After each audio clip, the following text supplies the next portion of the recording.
Are you willing to sacrifice your life? This is row 1, seat 1. Well, this is nice. When did we start doing this? Nobody told me about this. I thought everything sucked now. Do you have a card? You get COVID? It's over. COVID said, oh, I see you having a good season. It'd be a shame if I knocked over the microphone for those listening and not watching the video. If he dies, he dies. He dies. He dies. Oh, there is no one on that Broncos team that I love more right now than Von Miller. That man is an absolute goddamn legend. He could come into my house and fuck my wife, and I would say, thank you very much, sir. Man to man, I don't know. The mayor of New Orleans basically came out twirling the umbrella like, fuck Drew Brees and his wife. Who'd you rather have sex with? We would be. I'm an island boy. I'm a just island boy. I picture That's it. Joey now on every Sunday watching Teddy Two Gloves, like that SpongeBob meme where he's like dried out with the eyes fucking like bloodshot. Like, you damn kids! What the fuck are you doing, Phil? Walk, walk. The what the fuck are you doing, Is Phil? that is- What Lady? an evil Yeah. cackle. It's gonna be one of my favorite Trailer Park Boys moments. And he's just like, yo, it's Philadelphia Collins got peanut butter and cheese. Green eggs and ham. What the fuck are you doing, Phil? Great show. Thank you, everybody, for joining us. Row 1, seat 1, Joey Fats Radio, right here live, the one, the only, the New Bedford Guide. Oh, what a show do we have tonight. Good golly, Miss Molly, do we have a lot to talk about. And I know we say that every week, which we do. It's not a lie, but tonight we have a whole hell of a lot more to do. First of all, coming up in about 10 minutes, we're going to have professional MMA fighter Connor Mathews live on the line to talk to us about what he's got going on in his last fight, upcoming fights, let you get to know him a little bit. So we're super excited for that. Always love to have guests on and talk to people, especially, professionals in their field. Never hurts. So we'll have him on in about 10 minutes. And then, of course, we've got the absolute most insane day in NFL offseason history. Is it? I mean, we had Aaron Rodgers and Russell Wilson just make monumental announcements today. Well, Russell Wilson was, it was a monumental He move. couldn't make an announcement. It was a monumental move. Aaron Rodgers made the monumental announcement. And we Monumental both- pile of cash. The only thing I will rack on you right now for is that Ciara will control your life. You have to ban Future like we talked about in the past. Dude, No, this isn't a joke. I never want to hear Future in this house ever, or from you. I don't know who Future is. I don't give a listen- shit. Really? Oh, Mask exactly. off. Mask off. Perfect. Yeah. I don't know who Future is. Good. Oh, is that who that is? Yeah. Fuck it, mask off. Yeah, yeah. Doo-doo-doo. Yeah. Isn't that was the song where in Rick and Morty when he's with the dragon, right? Yes. Yeah. Nope. You can't watch anything with Future. That's a fact. And then you have to listen to every CD Ciara has ever made. Bro, I'll get down with What's Sierra. that, like 2? I don't know. Yeah, I don't know how many. Sierra's in the house. Russell Wilson is my quarterback. Elliott in the house. Yeah, there you go. Little fat man scoop action kid. Yeah. I'm in. So You have to join TikTok and do all those videos and dances now. what am I, fucking Mahomes? I didn't say Jackson. Well, whatever. I don't know.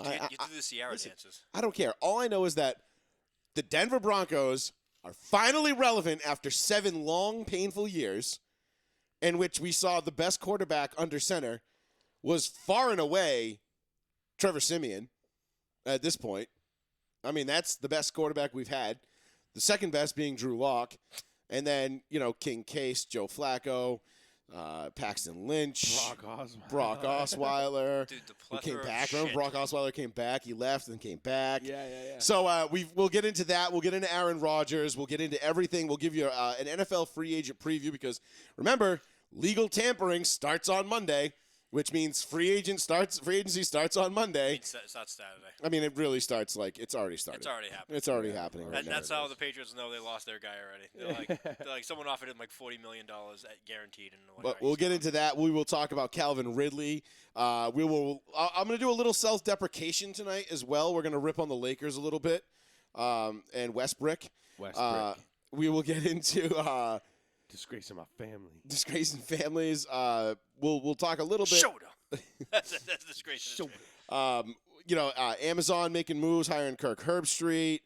We'll talk a little bit of combine, some results from that, which were flat out ridiculous. We were just talking about it before the show. Yeah. Of course, the Calvin Ridley stuff, which is just earth-shatteringly, mind-numbingly stupid. Unfair. Is it, though? I don't know. We'll get into it in a little bit. But we'll get into, the one thing I do want to talk about, too, as we go through the show tonight, and we will get into a little bit of baseball as well, because What's that? seems like another who? Never heard of her. It seems like there is another week of the MLB season will be coming off of the books because Rob Manfred is the worst commissioner in all of sports. He's so happy. What is the deal with that whole thing? I have no idea. All I know is they locked out because they can't come to an agreement over money. Yes. Over tens of millions of dollars. That's it. In the Sean grand and I scheme have of a things, that's- Sean and I have a theory that Rob Manfred didn't want to be the commissioner of baseball, so he's been not a trying. theory. So he's been trying to get himself fired for the last 10 Like years. Mr. Garrison. And in yeah, South and they Park. just won't fire him, and they're like, no, you're doing this job. You're gonna take Yeah. this $20 million Who's a year. being selfish? Both. Both. Oh, really? Neither Yeah. one's willing to concede anything. So I'm glad you asked that because last week I did the math because I always compare everything to the NFL. NFL beats everything. Mhm. I compared how much the MLB made to the NFL in the same time frame, and it's not that much different per team. You're talking about $100 million per team over the course of 5 years. I'm sorry, $100 million over 5 years, $500 million. Okay. So each $500 million. each- Nothing to spit at, but I know, yes. but each MLB team over 5 years has made $500 million less than their counterpart in the NFL. That's it. Right. They've still made billions of dollars, Right. Okay. and they're crying poor. Oh. Well, they're gonna be poor. And then I'm sorry, but I'm somewhere in the middle. I think I'm somewhere where MLB needs a salary cap, and they also need a floor, and that teams need to start doing more. And I think some players get paid way too much money. But baseball. guys, didn't you hear they got rid of the shift? I was just about to say all's, something all's about that. well and good. Wait, so they did get rid of that? MLB is they're well, it's discussing part it. of it's I heard part of one of people the newer. crying about that. Like That's it's no horrible. longer baseball. Like That's what? horrible. Yeah, I don't. I mean, don't know. it's Keith, kind of ridiculous. If I put a shift on you, and I'm like, he's guaranteed gonna hit it to right field, and you hit it to left, they're like, oh, we're fucked. That's baseball, though. They're saying you definitely can't hit the ball this way, and the guy's like, yeah, you're right, I can't do it. And now you're catering to that person. And then he doesn't, and he just hits right into the shift, yeah. and it's an easy out. And then former players are coming out and just being like, just ban changeups now. It's not fair that guys throw off-speed pitches at me. Just ban changeups. Yeah. Right. Yep. Just let's go underhand right down. That the makes middle. no sense to me. That's ridiculous. It was borderline offensive. Yep. But there is just so much as Joey does his thing on his side. There's just so much to cover today. We have Aaron Rodgers, who I am just disgusted with on so many levels. Green Bay as an organization, pussies. I'm sorry. Anybody that's listening out there, your kids are listening, I'm sorry. Flat out, Green Bay, no balls as an organization. They cater to this man's every single need. We have Russell Wilson basically going from one team, which no one cares about him, and they didn't really care or mind to trade him. They actually said, we're fine with him wanting to trade, and we were willing to get rid of him. Goes to a great situation in Denver, loses no offensive pieces around him. Right. And then what else do we have that happened today? It feels like everything happened today. Yeah, it kind of just exploded all of a sudden. Joey hit me up and he tells me that A-Rod accepted a deal and he's all pissed off. And then all of a sudden I think he was on his way home after we got done building the bench and he's freaking out because they got Russ. And I'm like, damn, that happened fast. I'm like, I knew like the Broncos were, ahead of everybody in terms of like really going and like gunning after a quarterback and having like the cap to do it. But I didn't know it was just going to like come right off like that. Yeah, it was all. We'll get to this later, though. We will. But right now, we want to go live to the phone line. We have a professional MMA fighter, one of our own from the Northeast, Connor Mathews, undefeated 5-0 Connor Mathews, joining us right here live on Row 1 Seat 1 Joey Fats Radio. Connor, how you doing tonight? Doing great, man. Just got done training, already back in the gym. Not too much to celebrate after that. I got to get back at it. Attaboy. Hey, congrats. For those who don't know, Connor, you had won this past Friday night, correct? Yes, I have. Yes, I did. And that was at Tiverton Casino? Oh, no, not Tiverton. I'm sorry. I'm confusing my casinos. Twin Rivers. Twin Rivers. Lincoln. Yeah, Twin Rivers. Lincoln. Rhode Island. Thank you. Yep. Too many casinos in the area now. Oh, Like 50 you know what? casinos. You know what's funny? One of my buddies was at work was there the night you were fighting, and he was amazed at the amount of talent in the crowd. If you know what I'm saying, the female Yeah. talent was there. He said it was outstanding. Doing all right. Do you notice that, Connor, when you go out to these fights? Do you ever look like give yourself a minute to like look out in the crowd and just be like, wow, No, all right. I generally have pretty much tunnel vision when I'm going in to get ready for the fight. I mean, there was a big crowd there, big showing. But no, I wasn't really paying attention to the crowd. No, I mean I would expect not, but I just wanted. Sometimes you have like one of those like Joe Montana moments where they're like, oh look, it's John Candy like in the stands, Well, yeah, that's what he's focusing on. He's like, Right. he's like, look, it's Emeril Lagasse. So Connor, tell us. So you're originally from Fall River, correct? Yep, I was born in Fall River. Actually, I grew up mostly in Freetown, which is right outside of Fall River. Yep. Small Yeah. town. Right up the street from us. Yeah, Yep. it's right down the street from this guy's house. Where are you guys from? We're out of New Bedford. Awesome. Born and raised in New Bedford, me. Sean was born and raised in New Bedford. Paul and I were Dartmouth kids, so Yep. we had that going for us. How did you initially discover MMA? How was it? Was this something you were always interested in, or is this kind of something like you just found out and realized you had a knack for? So actually, I did martial arts my entire life, but my original sport that I wanted to be a professional in was hockey. I was a hockey player. Nice. So I played all the way through high school. I played juniors, and my senior year, when I was getting ready to go to college, I got an injury where I blew up my shoulder, and I kind of missed all the tryouts and all that kind of thing. So what I did whenever I had trouble in my life, I kind of go back to martial arts to give me something to do. You know what I mean? To deal with my anger and frustration, and I kind of just fell in love with the sport. Took my first MMA fight a couple months after I graduated high school, and the rest is history. Okay, so you've been at this for a while then. Oh, yeah. I took 6 years off when I joined the military. I was in special operations in the Air Force. I was a combat controller.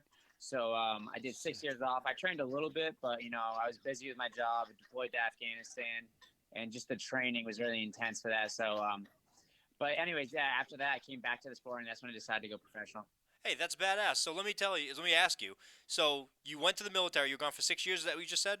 Yep. Okay, 6 years. You could go through all that training. What's worse, that training or what you do now for MMA training? Oh, that training's way worse. They're taking away.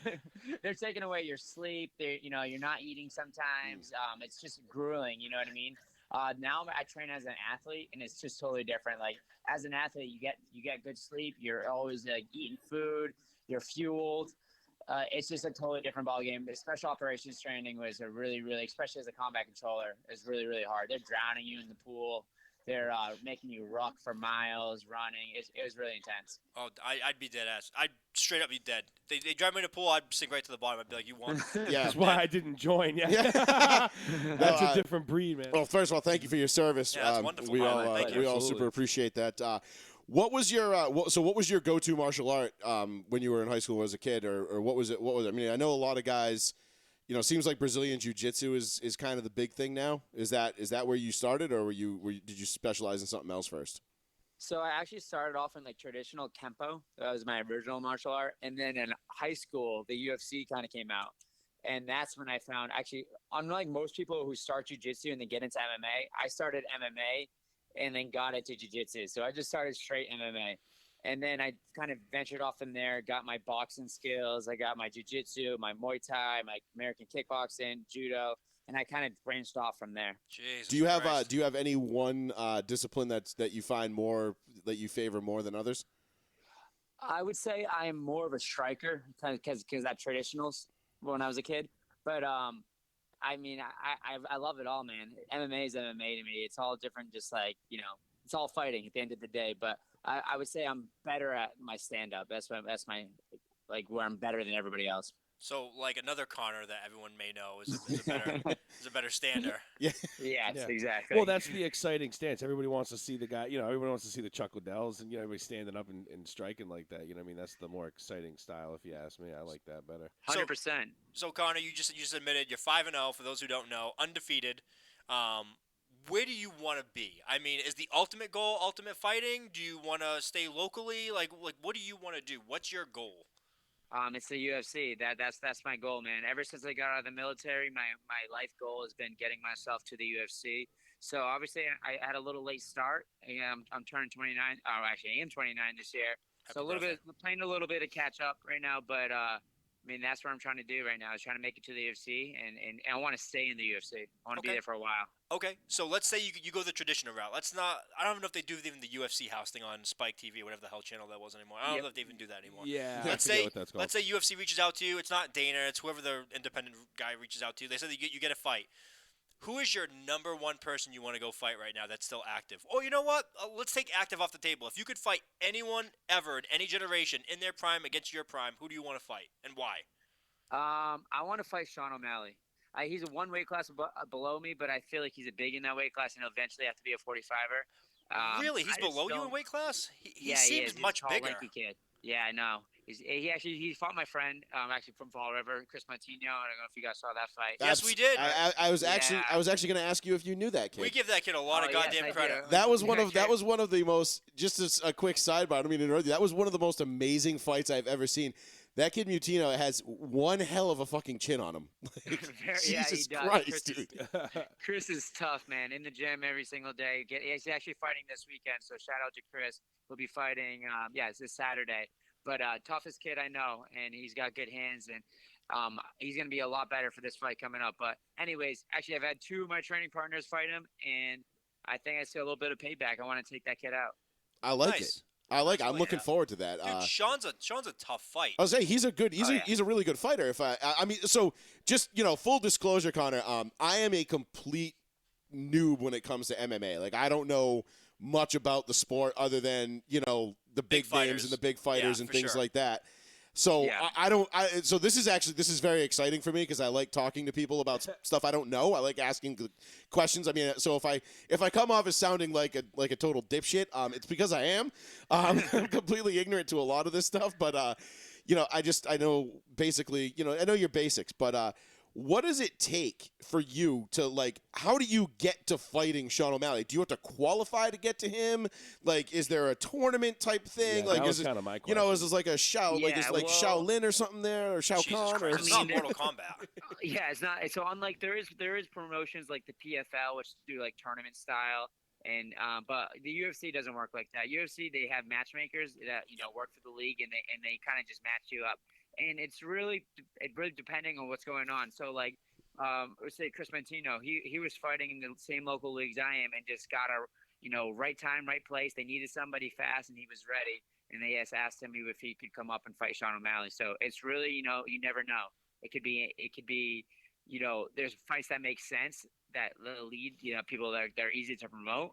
And then it's just random fights that they set up. So you never know. You just got to be ready to go at all times. Right, so you could just get called up to the big leagues at any moment.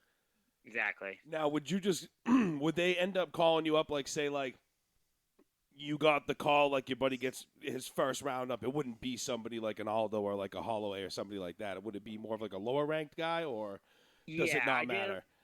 Ideally, when you first, and for me, I'm gonna get somebody else that's similar level to me. Maybe just break it in. Maybe has one fight in the UFC, or maybe a guy on his way out. So maybe a guy who used to be in the UFC did good, and now he's got 2 or 3 losses, and they're kind of trying to see if he should be in and out, and then they probably match me up against somebody like that. So it's just kind of depending on what's going on, but that's ideally, I get somebody who I don't really care. I just want anybody, to be honest. At this point. You just want to be in the ring fight. You just want to be able to show what you can do against, Exactly. and if it's a quality competitor, right? You don't care. You No. know, like you said, you got to stay ready all the time.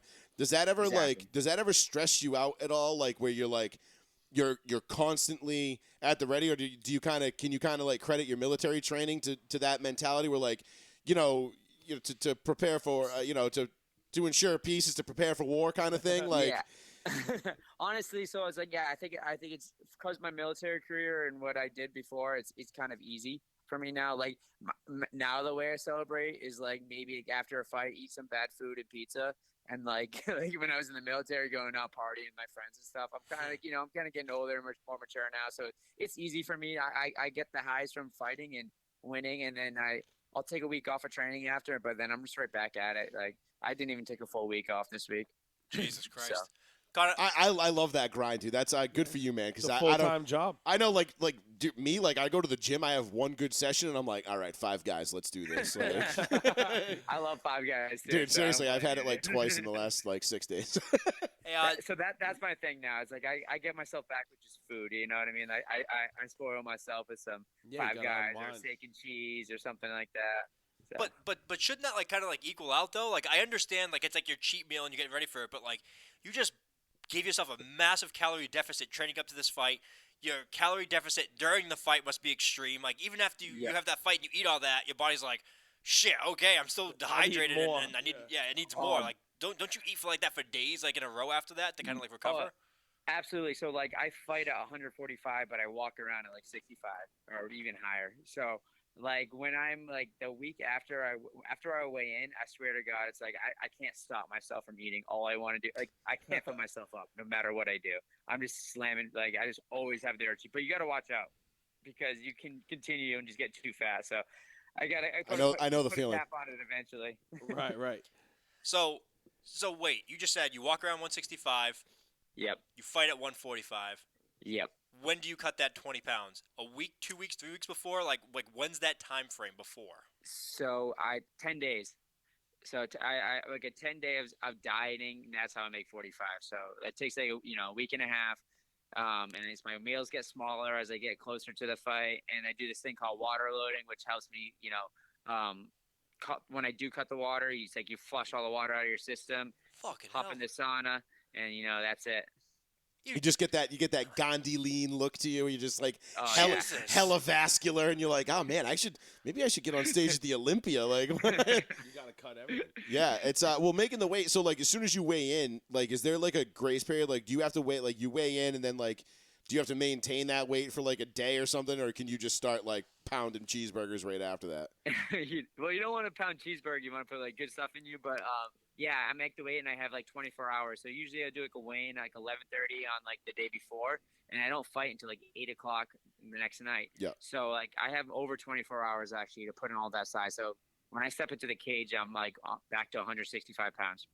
Fucking Really? hell. No kidding. I didn't know that. Yeah. That's sick. crazy, You dude. cheating. Yeah. I know, right? Nah, that's just the way it is. That's the way it I'm is. kidding. I- It's that's- crazy how you can manipulate your body like that in such a short It's amount of insane. time. You know How what I long mean? did it take you to like dial that in? Because like I mean, I've been a gym rat for the last 20 years, and I've followed bodybuilding and stuff like that. Not that I've ever gotten anywhere close to like being like that elite at it, but like like how do you like? I mean, I know like for me, like I know if I got to lose like 20 pounds, I know what I have to do. That's taking me 8 Yeah. months. Stop but like, drinking. but to I know how to do it without doing that either, without quitting that. But like, how do you know? Like, do you have like a dietitian? Do you have a team of people that like help you? Like, or is this all stuff you've just been self-taught? I got a nutritionist. So once I went professional, I used to fight at 55 as an amateur, and then as a pro, I wanted compete with better guys, and the 55ers were just too big. So I got a nutritionist, and yeah, we got it dialed in from that. She writes out my plan, so I'll tell her what I'm doing for training for the day, so she knows how many calories I'm going to be burning, and then she just writes a plan for me for the day, and then I follow that for like the last 10 days of my camp. Okay. You said something very interesting just there. You know how many calories you're burning per day. What's that Yep. number? Dude, so I have a Whoop. I don't know if you guys know what that is. Like a thing you wear on your wrist. It tells you. Some days I'm burning like 4,500 calories. Did you say a whoop? A Whoop, yeah, WOOP. It's like a I have like not a heard thing of that this. goes on your wrist. Is it like a Fitbit type thing? Like, Exactly. Okay. Except it has no watch on it. It's just literally just there to like. tracking information. I yeah. really Gotcha. thought he was fucking with me and gave me like something like Ryan from The Office, like woof. Like, I thought that's what he said, and I was No, like, well, I kind of picked it up. I'm like, oh, I bet it's like one of those like Garmin, like like it's like my Apple Watch, but Yeah, it's yeah. only the fitness app. So 45. Exactly. So 4,500 a day you're burning. what the shit? Yeah. So Damn, that's. I wish. I mean, how like do you struggle keeping weight on at times? When I'm in camp, like obviously I'm trying to lose camp, but when I'm not, if it's like I'm just training normally, nah, I eat a lot of food. Because I remember, like, I've gone through some bulks in my day, and I mean, they were ridiculous. They were not like really functional bulks. It was just like I want to see how big I can get, and and I did, and like I just got sick and fucking tired of eating. Like I hate eating, like force feeding myself to do it. Yeah. Do you ever struggle with that too, or is it like there are just some days where you're just like, bro, I just want to have some grapes and some Cheez-Its and call it a day, and then you're looking at No, like this huge man. table of food and you're like, fuck, I could eat all that. I always have an appetite, man. And the thing is, I coach as well. So, like, when I'm coaching, that's burning calories as well. So I think that's a huge part of it. Like, I'm teaching 3 classes a day and training for two or three sessions. Where are So you? I'm, like, literally up all day just doing shit. Where are you So- training out of? Where are you teaching So- out of? I should say. So a couple gyms. So I train out of Fall River Regiment, and I train at Danny Savory's gym in Somerset. And I got my own spot in Wareham. Oh, cool. Damn, man. So Good you're for like- you. Up and down, Yep. up and down the Cape. I like it. Yep. I like it. All around this. So that area. one question I had for you, because you're a professional, and you even said you said you were a little bit late to the game because of your age, and you're 6 years spent in the military, so you're a little bit later. One thing that, like, as a casual fan of the UFC that I've been for most of my life, right? Like, I started off back in the 90s, like everybody else, like late or early 2000s, I should say. I think it was like 2000, with like the Ken Shamrock Tito Ortiz thing, right? And Yep. Ken Shamrock comes out, he gets laid out by Tito, and we never hear from Ken Shamrock again. Then You do, but but not like yeah. at that level. Then, Chuck Liddell comes out. He bangs out Tito Ortiz. We never hear from Tito Ortiz again. Chuck Liddell gets knocked out by Rampage. We never hear from Chuck Liddell again. You see this pattern, right? So, like, there's this, to me, and this is one of my things that, like, I'm a player guy, if you will. Like, I root for players in sports. Like, I have my teams, but I also have my players. Yeah. The one thing that I find that's difficult for me to gravitate towards the UFC becoming something that, like, I'm, like, super into is the guys that I tend to like they're there. It feels like they're there for a short time and they're gone. Is that just the nature of the beast in this sport? Like, by the time you get that big, you're already, like, kind of in the twilight or on the tail end of your career? Or is it just the business just chews you up and spits you out that quick? I think it's a combination of both those things. I think it's like when you get to the mountaintop, when you're grinding to get there, you can have that you want to be there so bad, and then you get it, and then it's hard for guys to maintain that. You know what I mean? Like once you make the money, like look at Conor McGregor. Like he's one of the greatest martial artists that came up. He was knocking everybody out just like in devastating fashion. And then he got there, and then it seems like he just couldn't maintain it because he's waking up or sleeping in the silky sheets every day and just having all the money, Lost the partying hunger. and hanging out. You just lose that hunger, and like that's what it just takes to be there.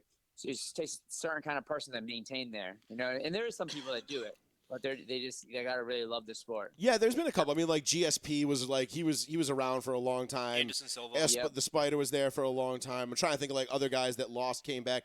But like even like in the female ranks, like we saw Ronda Rousey, she was on a tear for like it felt like ever. My girl. She got knocked out by Holly Holm, and we were like, and then who's Ronda Rousey? She like, tried, yeah. Yeah, and now it's Noons, I think. Noons is killing it. No, she just got knocked out too. She's done too. I missed that. So. There's another female fighter out of Fall River, isn't there? UFC fighter. I forget her name. Tisha Torres. Tisha Torres. Yeah. I've seen her a few times. She's badass.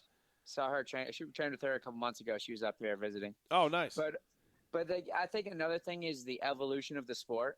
It's really evolved in the last whatever 10 years. So it's like a totally different skill set from when you talk about Tito Ortiz and all those guys until what we have now. The sport has just evolved so much. It's insane. So I think that's a big part of it. Yeah, you don't see many like Tank Abbotts running around in the octagon anymore. No. And I mean, so elaborate on that a little bit. Like, is it from like a technical standpoint? Is it just like because remember like UFC was created to see like okay, kickboxing versus Brazilian Jiu-Jitsu versus Krav Maga versus karate. Versus fat guy. What was the versus Street Brawler versus Kimbo Slice or whatever? Throw Butterbean in there. Yeah, whatever, what was the best fighting style? No. It's definitely a technical. I mean, back then, Brazilian Jiu-Jitsu, nobody knew how to stop it. Now it's like if you don't have Brazilian Jiu-Jitsu, you're not going to be in the UFC. I mean, it's just like that just gets you to work now. Right, so the Gracies were running shit. Right. Yeah, I think it's 100% just technical. Just the small gloves, like people are now figuring out how to fight with them. Like there was a big thing coming from boxing to MMA. It's not the same. Just the size of the gloves and blocking and all that stuff. It's like the striking styles are totally different than boxing. So there's a lot of stuff that went into it, and people just got really good at it recently. And just the internet now. like, so before we didn't have the internet as much to share techniques and styles and videos and all this kind of stuff. Now that's a big part of it. That's like, I call it sensei YouTube. You just go on there and just like learn shit from other people all Find the anything. time. That's right. He's Yeah, right. I mean, seriously, like I built a bar in my basement and I learned how to do it on YouTube. Right. So, you know, and anytime I got to change a headlight in my mom's car, it's like, oh, YouTube. Right. And, so and then it's basic. just athletic too. Like just you guys know the sports science in the last 5 years. You know, people are understanding how important recovery and sleep is compared to what it used to. You know, people didn't know this stuff, and people are taking that all into like consideration these days. You know, I think the first real athletes that I ever really paid attention to sleep and how important it was, and it's funny you bring that up, were bodybuilders.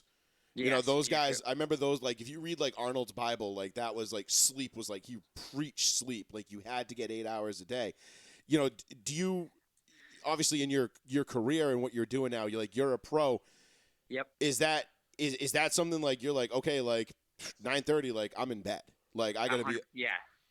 So Absolutely. you've got, like, and hard I'm getting stop older times? now, so I'm 29. When I was 25, 20, you know, a couple years ago, it was like, I didn't need sleep to keep going, especially when I was in the military.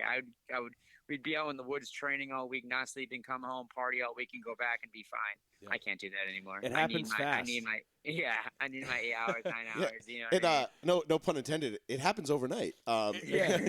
Like all of a sudden you wake up one day and you're like, "Fuck! When did I become the old guy? What the shit?" Like the difference from like 28 years old to 29 years old. You're like, yeah, I'm not staying out. I remember anymore. doing stuff in the gym when I was 23, 24, and the guys that were 34, 35 being like, "Yeah, you do that now." They're like, "Yeah, wait till you get to our age." And I'm like, "Man, you just train like a loser. Like you just don't train hard enough." And now that I'm that age, I'm like, "Oh fuck, I am that guy now." Like, I hope God those guys damn it. aren't still here. I know. I hope they're not listening. But you know, it's one of those weird things. Like, you know, it's tough because you've got to sit there, like you said, you've got to dial every single thing in. Like, you're a pro. This is what you do. Exactly. Someone in the chat asked. They wanted me to ask you, like, how long do you have to train before, like, leading up to a fight? Like, is it?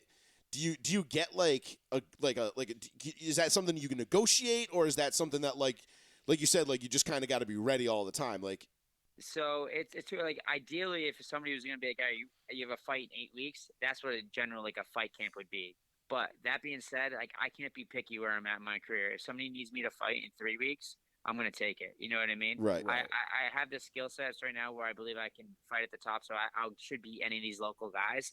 And I'm ready to go whenever. But I mean, if it was like a picture perfect world, I'd on 8 weeks, probably 10 weeks between fights. So I have 2 weeks to kind of mess around, relax, 8 weeks of fight camp, fight, and do it again. That'd be the most ideal situation. so you could pull off. So what's the maximum amount of fights that you would be okay, like you would be comfortable doing within a 365-day period, like January 1st to December 31st? So probably 5 fights in a year. So 5. Okay. So 5 a year. So when you see some of these bigger guys, like when you get to like that pro, like that elite level, that Conor McGregor like level, like, do you get to then like pick and choose, like say like, all right, I'm only going to do 2 fights this year? Yeah. Or does Dana White come to you and say like, all right, I'm going to give you X amount of money, but you got to do 5 fights? So usually if you get a short notice fight, you're going to get paid a little bit more. So guys will take those when those opportunities come. But usually, like, if you're Conor McGregor, you're going to be fighting only 2 fights a year.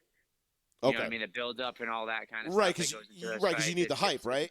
Yeah, exactly. So do you have like a certified hype team in your corner, like guys that just like, you know, like go out and hand out like T-shirts and stickers and be like, yo, check out my boy. Stickers. Film content. I got my friends. I do have a business manager, my friend. Let's get Ian Gray, who he does like my social media and all that kind of stuff for me, and get contact sponsorships. But other than that, it's just my friends. I was gonna say you had a pretty impressive social media presence, like. First, you know, you're for a relatively newcomer to where you're at. Like I went and followed you on Instagram. And I was like, oh wow, this guy's got some people. A lot of those guys are like my military background. I got a lot of military fans because of my job in the military. Right. People follow me because of that, and so it's mostly like 18-year-old kids who like to play airsoft. But I'll take the fans. I mean, that's okay. It's funny. We were just talking about airsoft the other day because my youngest brother was like, "Oh, airsoft's cool," and I was like, "Yeah, airsoft's just for the kids that can't hack it in paintball, bro." Like, Exactly. Paintball too. So you had just mentioned about the lead up to fights, and it kind of leads me to another question we had in the chat. Anytime you have anybody back out in a fight on you like last minute or like a couple weeks before, any of that happened yet? Oh, it's dude. This last since the last 2 years, I've been having people back out every single my fights. So my last fight, I went through 4 opponents. The one before that, I went through 3 opponents, and then the guy didn't even show up to fight me. So it's like that's a huge problem I'm having right now. He left you at the altar? At the weigh-ins, I went to the weigh-ins, weighed in, and never showed up. They said they're gonna get somebody else to fly in. I showed up on fight day. No guy never showed up. That is going to be that is going to be so frustrating. 'Cause I remember I don't remember who the fighter was, but I remember the clip of Dana White telling him like that his opponent tested positive for a banned substance and the fight was off, and he like got up and like spiked a chair through the crust of the earth because he was so pissed off. Yeah, like that has got to be. Talk to me about that. Like, how did you feel? What were your emotions when you got to the weigh-in and the guy wasn't there? I was very upset, obviously, like, because I just put a lot of work in to get my weight down, obviously, to cut weight, and, that takes a lot of mental, like, grit to just even do that, and I was pretty upset. I was mostly upset because of my fans that showed up to the event, you know what I mean? I sold a lot of tickets, so a lot of people came to come support me, and then, they paid, they expect to see me fight, and then they get there and I don't fight, so that kind of made me feel like an ass for that, but there's nothing I couldn't do to control it. But so it's out of your hopefully my control. fans I'm sure. understand that, I'm sure everybody would understand. Like that's not your Yeah. fault. It's not like you were the one that didn't show up. You were there. You were there ready to put on a show. I'm sure because Exactly. if I read this right, I think your longest fight was 2 minutes and 21 seconds, and the rest were all under a minute. Bananas. Yes, that's correct. So what like Making quick work. I mean, don't get me wrong. I Like got somewhere to be. yeah, I mean, obviously, like if you're getting paid by the hour, your ratio right now is probably through the roof in that regard. Yeah. Obviously, everybody, not counting the behind the scenes stuff. It's like Marvin Harrison said, like everybody gets, I play on Sundays for free. I get paid to Yeah. practice, kind of thing. Exactly. What's like your go-to move, or do you have a go-to move? And don't disclose any secrets. But like, no, because dude, I don't have any. Like everybody knows I'm a good striker, so if they're not, usually what happens recently in my fight, they get hit and they drop, and then when they go to the ground, I take their back and I choke them out with a rear naked choke. No secret there that I have 4 rear naked chokes, and that's exactly how they all happen. People yeah, I can't think stand with I think me, the one I just and they watched. turn. I think the one I just watched of you was a rear naked choke. The kid you just put in. Yeah, that was Friday. Oh, it was Friday. Yeah, okay, Yeah. that was Friday. Yeah. Yeah, I watched it. I was like, oh wow, look at this. I was like, yeah, rear naked choke. I was like, I've had that done to me before. It sucks. Yeah, it's not good. Not fun. No, I mean, is there like talk to me about that real quick. Like when you get into like a submission, like when somebody's getting you and they're positioning you, like like I'll be listening to like Joe Rogan and he'll be like, oh, he's positioning himself for this. Like, do you know in the moment like, oh shit, this is what this guy's going for? Like, I better Yeah. get my ass out of this, or is it just like does it just happen and you're like, oh fuck, like. No, I mean I train jiu-jitsu a lot, so I know what he's doing. You know what I mean? For the most part, there's people don't really sneak too many submissions on me that I don't see coming, so or don't have a chance to get out of them. So yeah, you have an idea what's going on, but sometimes people are just so good, so strong, it's hard to stop it. Damn.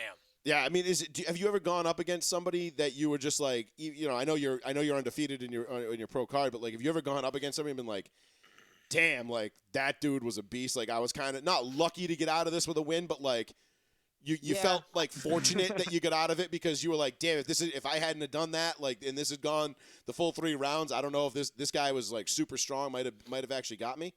Yeah, I've lost fights in my amateur career, so like I've been in there and been on the worst part of it. I mean, especially in training, man. I train with some of the best guys in the world: Rob Font, Calvin Cater. Local guys, Kyle Bachnick, who are UFC fighters, and they beat the shit out of me all the time in the gym. Wow. Do you ever do you ever just like dick around and like fight fight a weight class up or two, like just to see? Well, I mean, I know it's probably not safe, sometimes last second, if there's nobody to fight me. For instance, this last weekend, I weighed in at 149 because the kid couldn't make 45, and he weighed in at 156. So that's technically a weight class up for me, and I've done that like 3 times just because I couldn't get any opponents at 145. So how do you like in terms of like the training aspect of it? Because this is fascinating to me because I did go to an MMA gym one time. And train for 2 hours because you know what gym it was? It was downtown. It was down south end of New Bedford. It was I don't remember what the name of it. KO Boxing.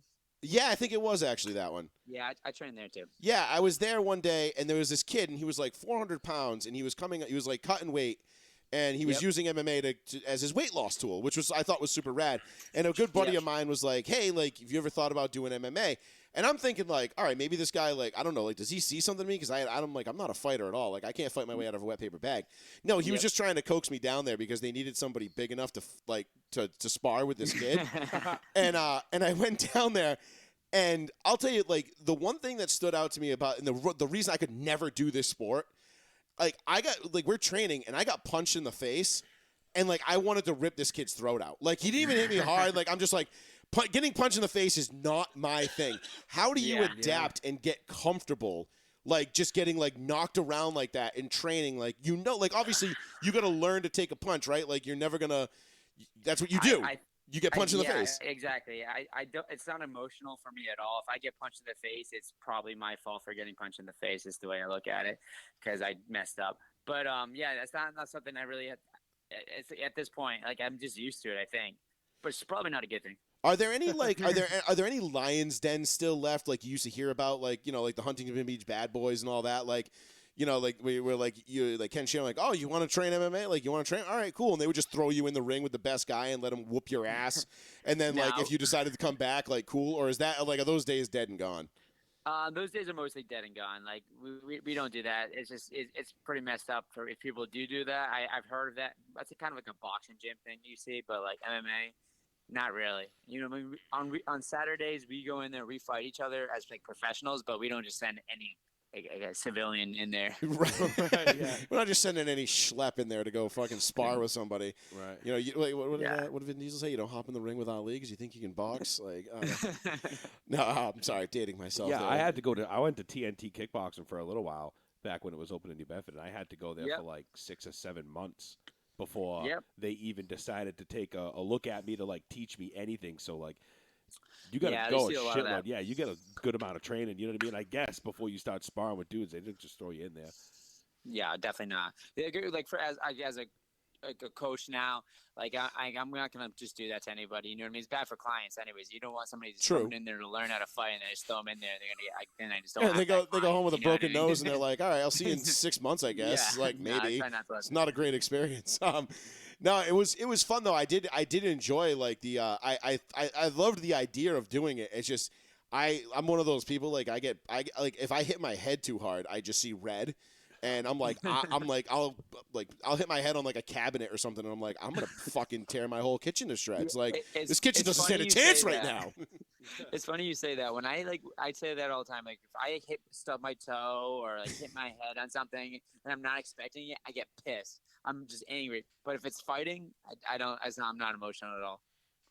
But that's why you're a professional. It's a good way to compartmentalize. Yeah, and I'm not. What do you do? What do you do in your spare time when you're not doing something, you know, fighting related, coaching or training? Burning 4,500 calories a day. Yeah. What do you do? Do you have any other like? I know you said you were a hockey guy. Do you partake in anything else that you do, like, on the side, or? I have way too many hobbies, to be honest. But I like surfing is a big one. I like skateboarding. Hockey. I still hang out with my old hockey friends. We play, like, pickup hockey when we can. And I mean, I'm down for any extreme sport. I'm into it. Nice. I love how all his downtime activities are working out. Right? I know, my downtime activity, I'm like, I'm gonna go throw some darts. That's about as much energy as I want to exude. Like, yeah, right. I feel like, because I'm the only one in my family. Paul can speak to this. I'm the only one in my family that, like, doesn't ski or snowboard. Right. So I got left out, like, on the outside looking in a lot on those. And you know, like, this crazy bastard over here, he would, like, hit, like, fucking 75-foot jumps and, like, you know, and I'd be like, I hop off the couch too hard, and I'm like, ow, like, damn. Like, right. Yeah, getting broke off snowboarding hurts, which is another tip of the hat to you UFC guys that can take a punch, because I hate getting hurt. That shit blows. Yeah. Me too.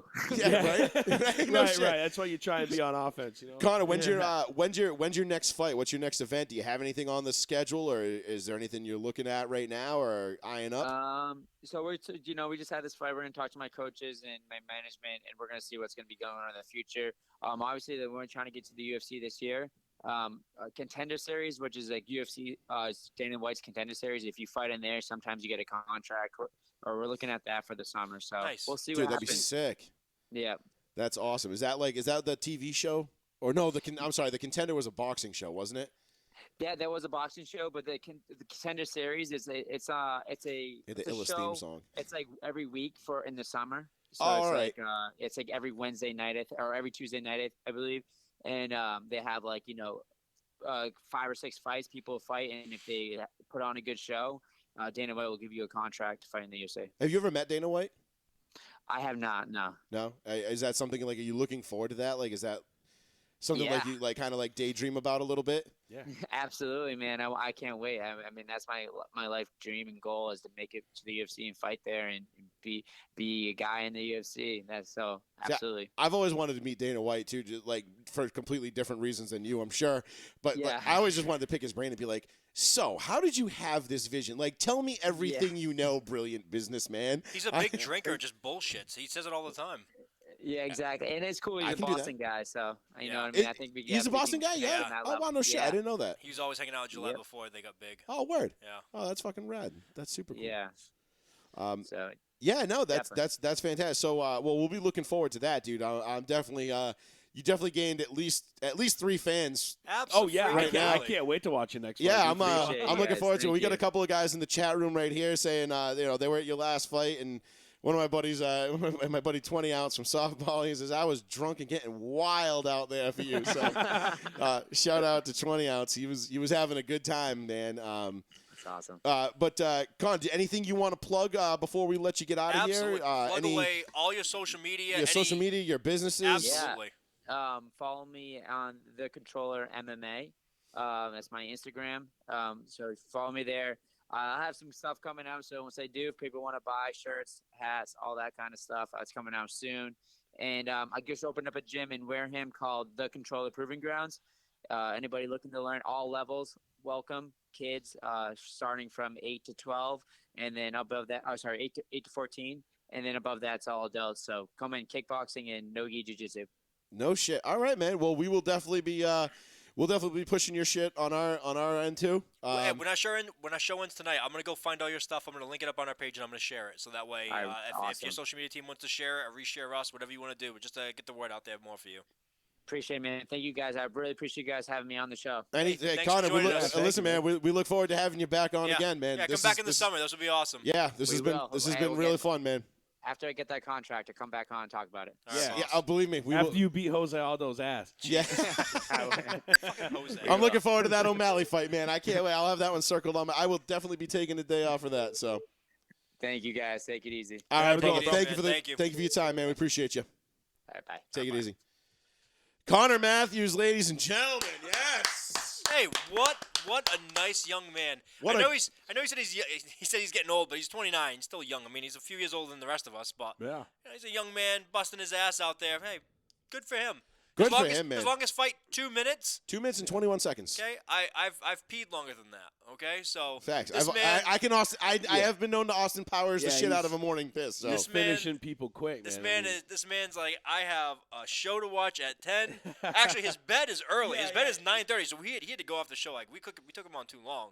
So thank you very much. That was about 35 minutes he spent on the phone. What a live with us. what a that. fantastic call! What a fantastic kid! I mean, like I said, I'm a very casual MMA UFC fan, MMA fan.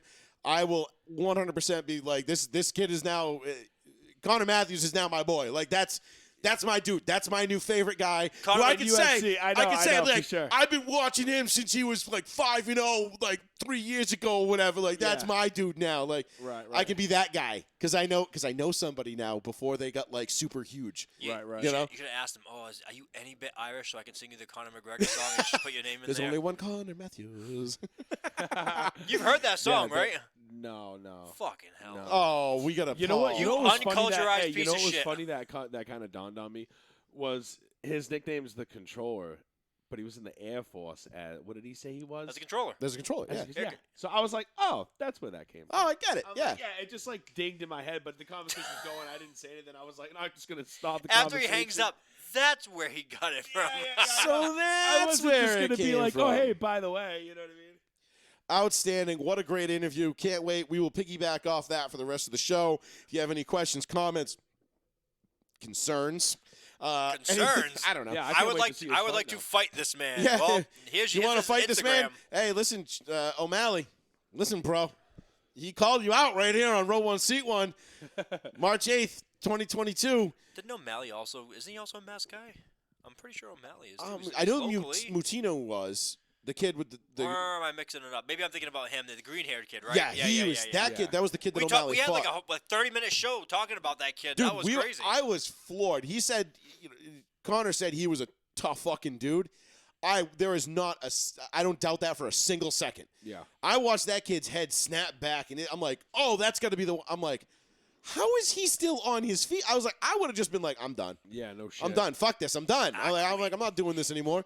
This kid just kept coming, and he was eating punches, and he did not quit. And that was a fucking rad fight. I remember watching that live as it happened, and I was like, I was floored and impressed. So that's really cool that Connor gets to train with him and fight him and stuff like. And that's super rad. I'm glad that we've got this kind of like this like homegrown talent coming out of this area, Right. in this sport. Like, it gives me something to root for. It gives me a reason to watch now.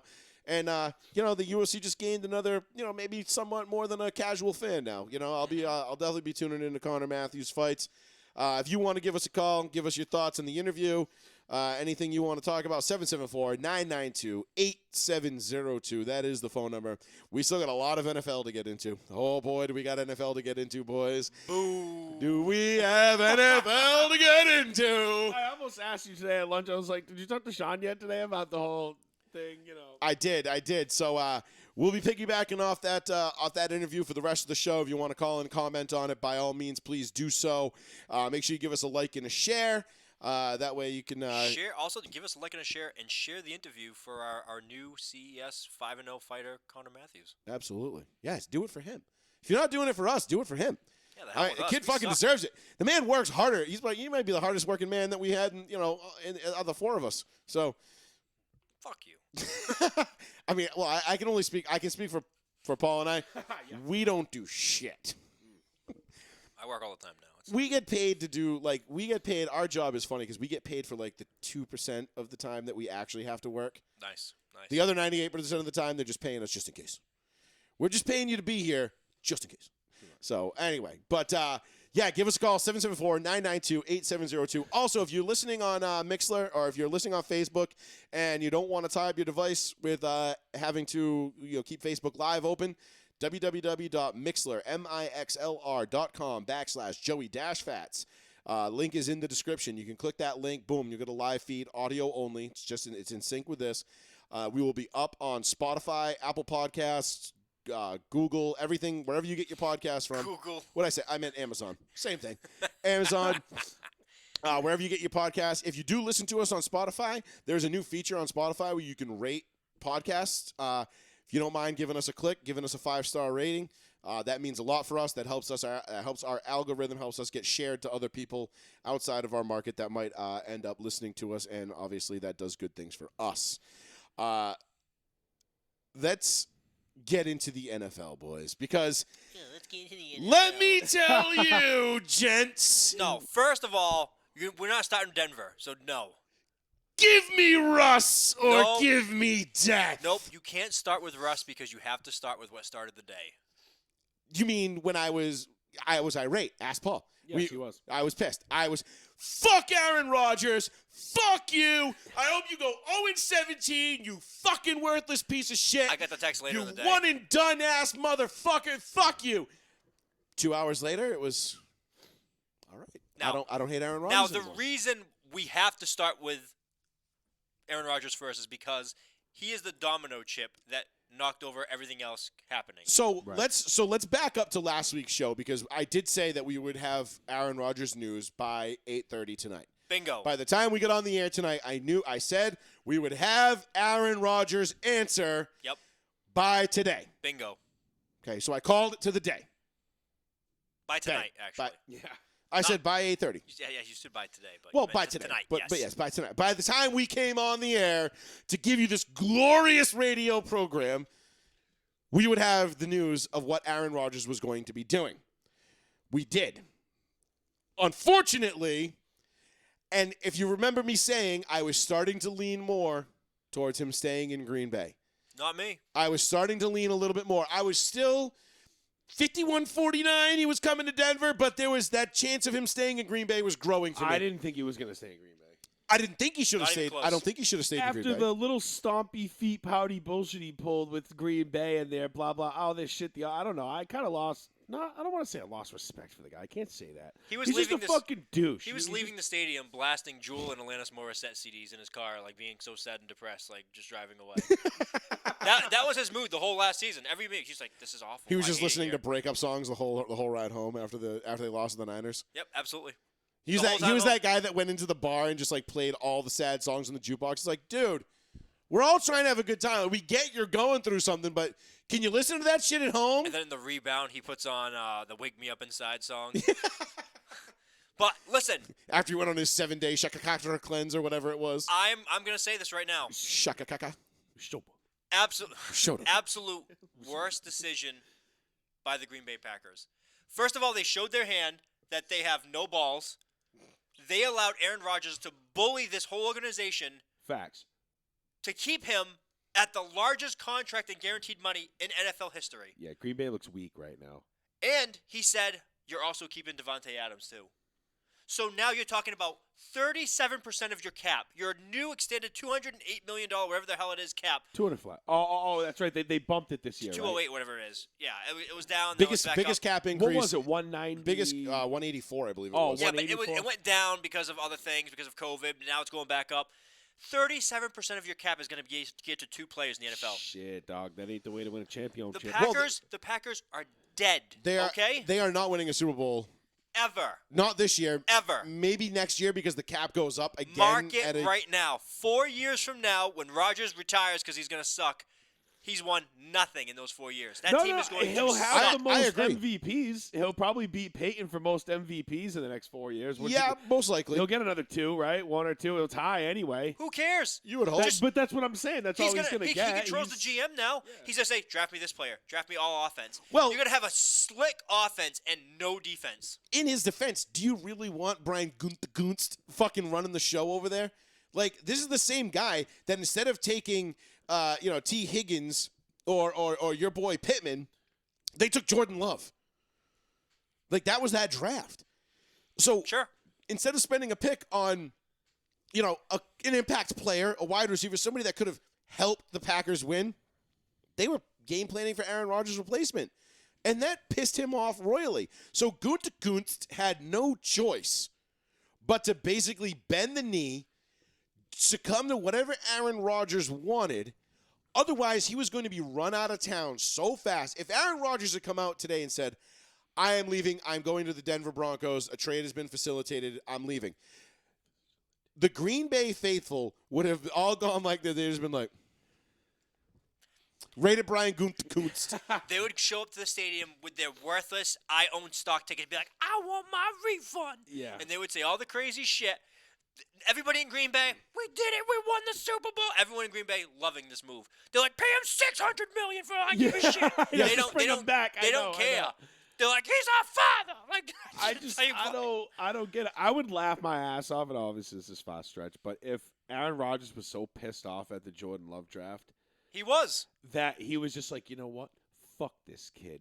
I'm going to make it believe like he's got a shot, and then I'm going to fucking crush him inside 4 more years. And just you come back bitch. for 4 more years. Like, Well, no, Just being mad petty about it, but obviously cash I mean, it but in, would you like- put that past Aaron Rodgers? I mean, he's literally banned his family from watching that's why games. I so- know. That's why I think he's kind of a dick, right? Who- Well, he is. but I like him. No, I like him. but I he's- don't listen. I don't know the whole intricacies of his family situation. Right. So who are we to judge? I don't know. I'm not going to judge him on that. But banning your parents from the stadium, being like, no, don't come to And my brother. games, and brother, like, And, well- and exes. Now. well, definitely the exes. I mean, come on. I mean, it's a little I petty. can Like, who's see a shit? somebody. Yeah, but I can see somebody doing that because Exhibit A, Jackson Mahomes. Well, yes. Okay. If you maybe Oh, A-Rod's Jackson- family is just Hey. full of Jackson Mahomeses. and we don't know about it and we because don't- A-Rod was like, no, get out of my Fuck life. Yeah, he did the smart thing and shunned him way before. Unlike Fucking Patrick. brilliant point, Paul. Brilliant fucking point. So listen, let's not give him the AIDS family button there, where the family is just straight poison. But I think this was a horrendous move for both sides. I think it's a loser move. For Rodgers personally, he's like, hey, I just got $200 million and 153 guaranteed. That's insane. He ruined the quarterback market now at That's 153 insane. million guaranteed forever. Josh Allen's looking at Buffalo right now like, hey. He's like, my deal is up. Remember Like, how we gave you you a guys- contract last year. It's up again. Yeah. Remember how you said I was the greatest player in the world and all this other shit, and I don't want to, you're never going to get rid of me? Yeah, I want more money. Well, I mean, 153 million guaranteed. He is now the highest paid player in NFL history. If that contract is in fact the official contract, we don't know if that's official yet or not. Is that true that it's not been signed or nothing like that yet? I'm well, sure it's not No, signed. Aaron but- Rodgers said. himself says it's signed. Aaron Rodgers also said that a cap-friendly deal was in the works. Lies. So I don't know, but this does lower his cap number because the From Green Bay 57 to 50. but the Green Bay Packers are just paying out the ass for cash. Like they're gonna have no cash left to sign anybody. I mean, they've already had they're gonna have to release. They already released but- Zadarius Smith. Sucks. No, he doesn't. He's a great player. Not but, for them. Well, the Smith brothers were fucking phenomenal. They were anchors on that defense. They're like, yeah, we can't fucking afford I you. mean, You listen, trash. he was no Brady Papinga, but he was all right. Okay, like fucking Take get it with the program. Take it easy. But Take it the thing easy. is, the Packers, like Sean said, the Packers now are strapped. Like, okay, they franchised Devontae, they signed Aaron. Now what? Like, okay, you managed to open up a little bit of money by restructuring Aaron Jones and a couple other people. Where do they go from here? Like, look, what did I say about the Tampa Bay Buccaneers last year? When they kept everybody, they're like, hey, let's just keep this team together and run it back. You can't do that in the NFL. If you are not getting better, you are actively getting worse. Therefore, this Green Bay Packers team that are almost lost 3 games all year? Was 3 games? They're probably looking at 5 or 6 losses next year. Guess what? And it's not going to be any fault of Aaron Rodgers. Aaron Rodgers still might win the MVP. Aaron Rodgers might still be the best quarterback in the NFL next year. He might put up numbers. He might break Peyton Manning's record next year because the 17th game, I'm surprised no one's done it yet in the first year. Because that extra game, I mean, shit, Peyton broke the record, both single-season touchdown records in 15 games. But we will ignore that real quick. Just sidebar. But he might still be the best that the NFL has to offer at the quarterback position. I don't see the Green Bay Packers winning a Super Bowl next year. I don't see them winning in 4 years. I think No, me neither. maybe the following year when the cap goes up again and they can maneuver and manage and make some money, and then they're going to look and they're going to go, all right, look, this is what we need. But, yeah, I was going to put up a poll question earlier.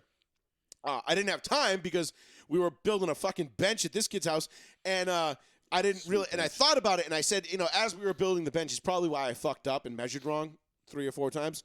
And, I was sitting there thinking about, I should put up a poll question. Who wins the Super Bowl first, the Denver Broncos or Aaron Rodgers? Do you want me to answer? No, I mean, I know what your answer is. Oh, okay. Because you don't think Aaron Rodgers is ever going to win another Super Bowl. Right. Nope. So it's But the I thought it was a fair question because, okay, he was supposed to go to the Broncos, or he was going to go to the Broncos if he didn't go back to Green Bay. Mm-hmm. And you can forget, throw away the Titans and the Steelers. They were never in it. Those were never. No, the Steelers basically confirmed they were not in They it. were never serious considerations for Aaron Rodgers. Aaron Rodgers was never going to those teams, regardless. He's like, haha, fuck Dennis. Cool. It would have been cool for him to go to Pittsburgh, where Yes. where he's from, and his hometown, his college, where he played college and They'd all been that. cool in that uniform, too. It really would have been, but they were never really a It's almost serious player. like in that uniform is like the evil version of the Packers uniform. Like instead of yellow and Is green, it? it's yellow and black. It is. He's like, he was just being Yeah, evil right. walking in That there. Steelers Packers Super Bowl, I felt was just so aesthetically pleasing. Yeah, it was. Not as aesthetically pleasing as the Broncos Packers. I think that still to me is the most No, not me. visually pleasing. You know what mine is, right? The most visually pleasing Super Bowl? Patriots Seahawks. That was a good one because the Seahawks were in white looked- that night, though. No, Seahawks. No, Patriots were in white. Patriots were in Seahawks- white. That's the what it was, Seahawks yeah. were in there like that was They're new grays. and that was just Yeah. badass. Yeah, they weren't wearing those. They weren't rocking the lame ass lime green. Nope. No, that was a good one too. I do have to say, Patriots Falcons was a very aesthetically pleasing game too. The Falcons jerseys are just so crisp, Yeah. super Yeah, crisp. until they lost. And then I think my least favorite in terms of the jerseys the and how crispiness. the crispiness of it all was Niners Bengals. I mean, back in the those day. those are old school jerseys. I know, but they just don't mesh well together. Nah. Like the Bengals white, orange, and black, and then the gold and red, and you're like, That was kind of like Casey and San Fran a couple years ago. That sucked ass. I didn't like that Yeah, either. Casey San Fran was another. Yeah, kind of similar lines. Similar. Yeah, I mean, yeah. anything that Kansas City's in, it's gonna immediately get that was dragged kinda down. what I- because, yeah. like, they're fucking Ronald McDonald colors, fucking losers. Picture Brittany Mahomes with that stupid like emoji blinks. You know what I mean on the Oh. court with that stupid fucking face. After Mahomes tells her, like, calm down. Yeah. Like, why don't you just calm down, babe? Okay. No, he told her she had a resting bitch face. An actual lip reader said he told her you have a resting bitch face, and she looked at her friends and she goes, "I was told I have a resting bitch face," and she made that crazy ass face. Yeah, and then they freeze it, and Yeah. it looks like that fucking character from Ice Age or whatever. Yeah. Not the sloth. Sid. Paul just kicks over all his empties. Yeah. Whoops. It's something. Oh, there goes the dog. I forget who think it it's is. Sid. Is it? My wife is gonna fucking murder you. Sid. The one that talks like this. Yeah, I've never Yeah. seen the movie. I just saw the comparison. I fucking almost pissed my pants. Got a little man. I watch them all. Yeah, true, right? Yeah. No, I don't know. I didn't like Casey. Shit. Anything that Casey has is Joking. ugly as fuck. So Real quick, just remind me to read you this tweet about Dak Prescott and Amari Cooper that was just brought to my attention by one of our fans or listeners. Oh. Well, they're one of my trusted football Yeah. insiders. But But before the end of the show, I will have one Patriots tidbit, and it better not be about Amari Cooper because I will lose my fucking mind. I do not want that dude. no, this is involving Amari Cooper, but it's not involving the Patriots. Okay, cool. I'll take him on the Colts. He's a great two As or you should. three. So, obviously, Aaron Rodgers' first domino to fall today, right? That was big. So, immediately my heart is ripped out of my chest because I'm just like, I've been just on my phone since I got out of work on Saturday night, just like, refresh Twitter, refresh. Where's Schefter's Twitter? Where is it? Dude, Schefter went on a blocking spree this weekend. Did he really? Dude, he blocked like 4,000 people. Oh, I mean, you're Adam Schefter. You probably have to. He's probably got No, he millions never of blocked followers. anybody. They said like he just like went crazy all of a sudden. Do you think he was just really mad because he knew Aaron Rodgers was going to give Pat McAfee the breaking news of that he was staying in Green Bay and not him? I don't know. He He put was on like, fucking spite block everybody. no, he put on this like auto block feature like that Twitter gave to him to test out, and he like auto blocked like 4,000 people or some shit. Whoops. He's like, fuck all my people. So yeah, I do want to say I thought it was super fucking rad and super cool of Aaron Rodgers to give Pat McAfee the ability to break that. Dude, Because Pat could not hold it. His like raspiness in his voice. He told me. The sources. Yeah, the sore It- says. Actually, it was Aaron. Okay. Pat McAfee's a fucking legend, dude. He's awesome. I love it. Guys. He's fighting at WrestleMania. Oh, he's fucking great. He had the Vince McMahon interview, which, by the way, Vince McMahon is not squatting no 1,000 pounds. No, I found the video. It's not what you think. It's not like taking the bar and going like that. It's when you clip like from like around your waist and you just stand up. Oh. You know what I'm saying? I don't know what's that called? Hack squat? I don't know what the fuck that's called. No, it's just. I think that's just called like a It's called whack. Like Is a what rack the fuck lift. it is. Yeah. Dude, he's 78. 76. 76. Oh. But he just hooked his belt to like a thing and he just stood up and it was like 1,000 pounds on it. So I still doubt that. Dude, I have the video. Would you like the video? Yeah, I'll see it after. Show me Okay, after. But all right. I'm just saying, you told me like Vince McMahon squatted 1,000 pounds. They I'm said like, it live on air. I listened I'm like, to the interview. the fucking world record's 1,080. If a 76-year-old man, Vince McMahon, is coming up 80 pounds short of the I world want to record, know what he's on. I'm gonna be God like, damn, pal. yeah. you've been hanging out with Sly, haven't you? Yeah. You know, you've been in the locker room with your boys a Oh little no, bit. he's not joking. He still does it.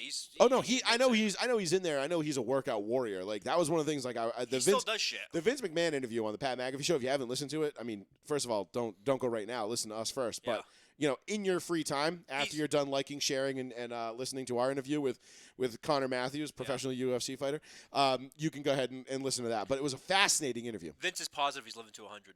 He's like no doubt in his mind. And he goes, if I die before then, I get hit by a bus, I just want 1 second to say thank you to everybody, and that's it. And I'll go. Yeah. That's it. He was a phenomenal interview. He's awesome. No I shit. love Vince McMahon. Didn't know But that. anyway, sidebar. So super cool. A-Rod gave Pat that lead. That was Yep. fucking fantastic. And Pat did come out and say that Ian Rappaport almost beat him to the punch by like 3 minutes. Like Ian Rappaport had it too. Yeah. And he was staying. So there are sources. There are sources among sources among sources among sorcerers in the NFL world. And Pat McAfee said, he's like, I'm not a breaking news guy. I just happen to be friends with Aaron Rodgers, and he just happened to let me have this one. So super cool on Aaron Rodgers' part. I did love that. I don't love the decision to stay in Green Bay for him, obviously. I thought his legacy. I feel like it's going to end up like what Sean said. I feel like it's going to end up he's going to retire with 1 Super Bowl. Paul's probably right. Maybe another MVP or 2, depending on how these next couple of years go. But they glamorize the old quarterbacks, man. it ripped my heart out because I was like, God damn it. And all I could think of was last week. I was like, I got to fucking sign up for law school now. I got to get to the grand jury I got to learn law by Friday, so I can be in court for Deshaun Watson's defense, because I feel like that's the only way. Because the Russell Wilson stuff, I acquit. Like, that's not the exact terms. If I rest my case. You do? What? No, I just thought that was something all the big shot lawyers said. Yeah. But no, I was wound up because I was pissed. I was disappointed because I was like, God damn it! Now, like, we're probably looking at some combination of like Drew Lock and Mitch Trubisky, and or Pickett, or that kid that just lit it up with Malik. What's his name there? That I don't think is going to be very good, but Malik. Whatever. Like, look, I'm just sitting there and I'm having visions of Paxton Lynch and Trevor Siemian dance through my head again, and I'm like, no, like, I don't want to do this anymore. And I'm like, you look at the Broncos roster and you're like, what a waste. And Von Miller wants to come back, and all these things. I mean, there's a reason why I'm wearing Von Miller's jersey tonight, because no, not Von Miller. we need to bring my boy home. We need to bring 5'8" back to the Mile High City. It's got to happen. It's got to happen. Would he come back as 40? No, he come back as 58. His number is 58. That number is going. If he comes back, and let me rephrase that. When he comes back to the Broncos, in 4 or 5 days, whatever it is, 6 days, a week. We'll call it 7 days from today.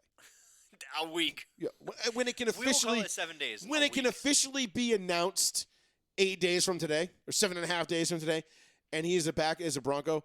Number 58 is going up in the Ring of Fame. He's getting retired. Nobody's ever wearing it again. Yeah, for sure. Von Miller, like I said. You've heard me say it. He could come into my house and fuck my wife, and I would say, thank you very much, sir. My girl's fucking Von Miller. You know what? I'd be a little That'd be fine thrown with off me. by that. I'd be like, what happened today? That'd be fine. That'd be fine with me. I love Von Miller. How did this happen? That is my all-time favorite Bronco right now. That being said, I was so distraught. I was so mad. I was like, God damn it, dude. I'm like, no, like, I don't want to go fucking deal with this quarterback shit. Fast forward 2 hours. Now, I'm not paying attention. I'm just like, fuck this. I'm done with today. Aaron Rodgers isn't a Bronco. I guess we'll see where the rest of the dominoes fall. 2 hours later, I walk out. I get into my car. I got like fucking 27 text messages, like 30-something alert, like Facebook messages, like 12, 15, 20 fucking notifications. I'm like, what the fuck did I miss? Like, what the hell is going on? The first text message I opened was from you. We're like, Jesus Christ, 8 picks. And I'm like, 8 picks? 8 picks for no. And I run right to Twitter, and I'm like, oh, my God, yes. I was like, fuck yes, we got Russ. I was like, we got Russ. So we got Russ. And this works out so much better because, A, we didn't have to give up really any meaningful player outside of Noah Fant, who I'm really bummed because I really wanted to see what he could do with Noah a legit quarterback. Yes, true. But we got Alberto. He also wasn't fully developed yet either. So you're banking on that potential to develop into that. Exactly. But you didn't have that guaranteed. And it's a tight end. I'm sorry, but, unless you... Agabagawanu can do it, whatever the hell his last Alberto. name. We just call him Alberto. No, I want the actual name. Agabago. Like, you know who I miss? Obomenu, I think. Sure. You know who I miss? Carolina Panthers running back, favorite player ever on Genesis, Tim Biakabatuka. I remember that guy. Fucking tore it up as a running back for me. He had like 3,000 yards rushing one season. I'm not even joking. Yep. But I was floored. I get to my phone and I'm like, holy shit, we got Russ. I'm like, we got Russ. We got Russ, baby. It's on. It's season. Season's back on. 2 hours ago, it was season's off. Season's fucking back on, baby. You give up. I mean, don't get me wrong. The Broncos gave up a lot to get Russell Wilson.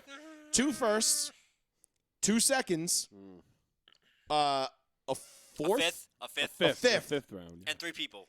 And Noah Fant, as we already mentioned. Drew Lock, who gives a shit? I'm still going to be very much rooting for in Seattle. I can't wait to see him chucking bombs to that blue-headed fucking muscular freak DK Metcalf. Drew Lock to be like, yeah, watching. He's just going to be like, I'm like the fucking next Rex Grossman. That whole team's getting nuked. Yeah, I'm gonna get my Pelosi on.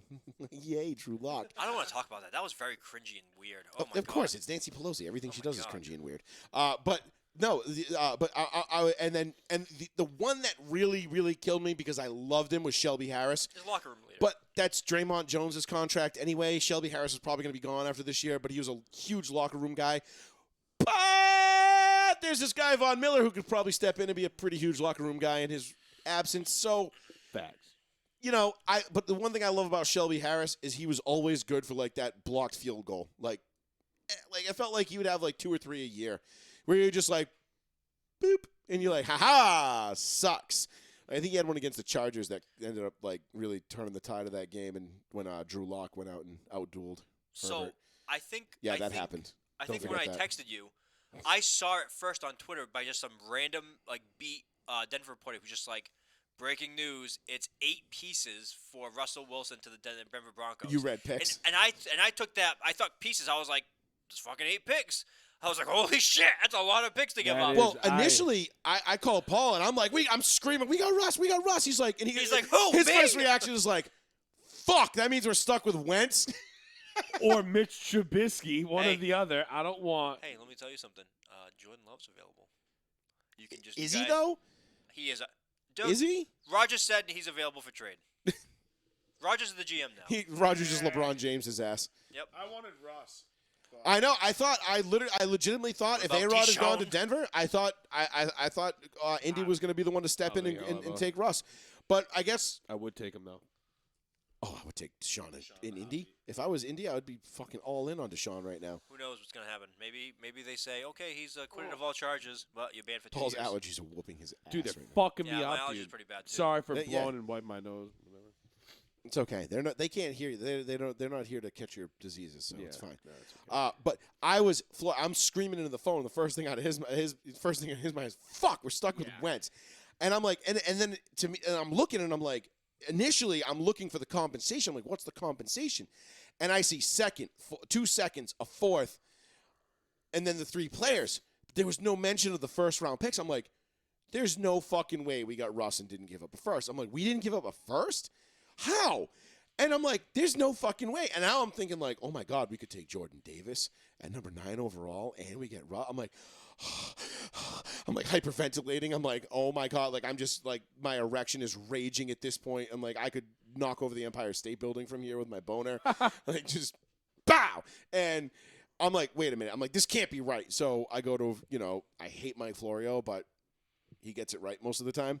And I go to and I check Pro Football Reference and Pro Football Talk. And I'm like, all right, okay, there it is. All right, there, 2 firsts. Okay, 2 that makes firsts, sense. 2 seconds, a Yeah. fifth, And we got 3 players. and 3 players, and and we you get got Russell Russ Wilson and and a fourth, and a fourth, I'm in sorry. return. So It must have been really dependent on that fourth. You got to give us that something, man. Yeah. yes, Like, no. yeah. Like, well, we're gonna need a pick. Like, we can't just go pickless. They go into the draft. They're like them and the Rams just sitting there like this is off of losers. Yeah. Losers and idiots. Just- Nerds. Yeah. Go ahead and fucking go to your meat gazing process and poke and prod these guys. We're just gonna go out and fucking trade all these stupid picks away. I mean, Seattle really though.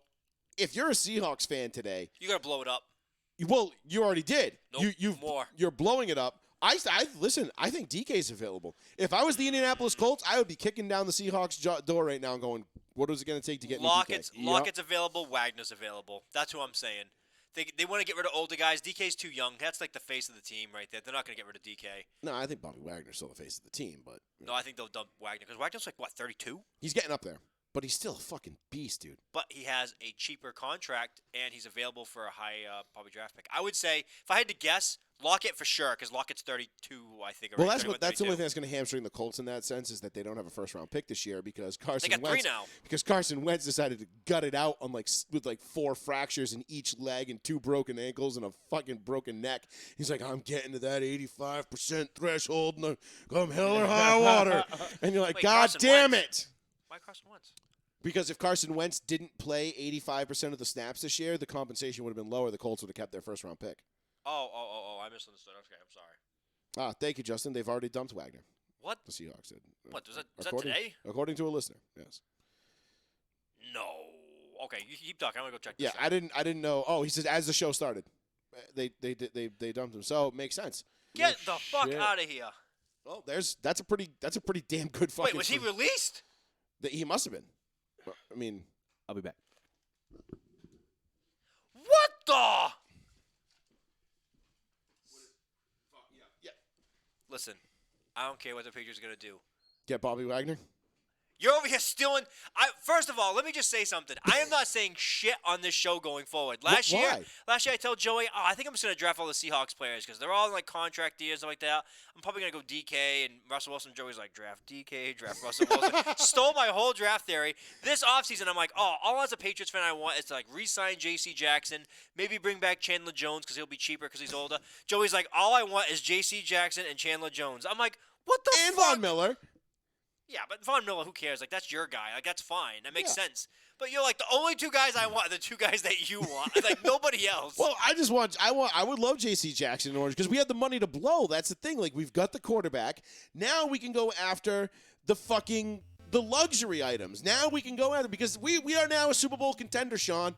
We are a Super Bowl contender. Now we go get those last pieces. Joey Fats Radio, row 1C1. Hey, what's up, Joey? Happy second birthday. Pat, thank you so much, man. I appreciate you. This has just been, what a day. What a day. I mean, it starts off with just utter disappointment, and then it turns into pure jubilation. Then we come on the show, and I'm thinking like, wow, how could this get any better? We have a great interview with Connor Mathews. Yep. I mean, it was just what a fantastic day. I mean, what a day to be me. I need to ask, not to bring down the mood, I'll go back to Russ in 2 seconds, but what was the first thought in your head when Aaron resigned? Did you see like Mitch Trubisky in your brain, or what? Yeah, I said I had like thoughts of Mitch Trubisky and Drew Lock dancing through my head, and I'm like, oh no, like here we go again. Like, are we gonna take this fucking Pickett kid? Like, really? Like, I'm like, no. Like, and don't get me wrong. I'm not going to say I've been on the Trubisky bandwagon, but I have been saying now for a few months, whoever gets Mitch Trubisky, I think is going to get an excellent, excellent chance at making him into a legitimate starter in this league. And I say that for a couple of reasons. A, because he's out of Chicago, which is just a bona fide quarterback graveyard. Nobody, no matter how good they are, nobody who goes there is good. Jay Cutler is their all-time greatest quarterback, well, at least in the modern era. Okay? That tells you all you need to know. They haven't been able to draft, develop, hire a coach, nothing. It's a shit show. Joey, was the Rams sending out first to win? Do you think that was kind of a motto for the Broncos? You think anything to do with it? I mean, yes and no. Yes, because if you need the quarterback, look, if you want a proven commodity at quarterback in this league, you're going to pay. Yep, big time. And do you want to give up 2 first-round picks, which, again, we always say it on this show. We've said it on this show for 8 years now, or whatever, almost 9 years now, that draft pick, NFL GMs hold on to draft picks like they're gold. And I just don't get it. They're unproven commodities. If you have a chance to trade 2 firsts, 2 seconds, and a 5th for a 33-year-old future Hall of Fame quarterback, you do it.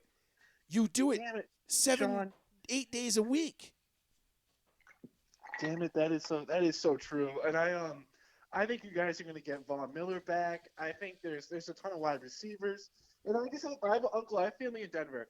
And my uncle was blowing up my phone, and I said to him honestly, the NFL's better when the Colts and the Broncos are good. Like as a kid, like you had Peyton and the Colts, and you had Peyton and the Broncos. Like I still remember being in a bar.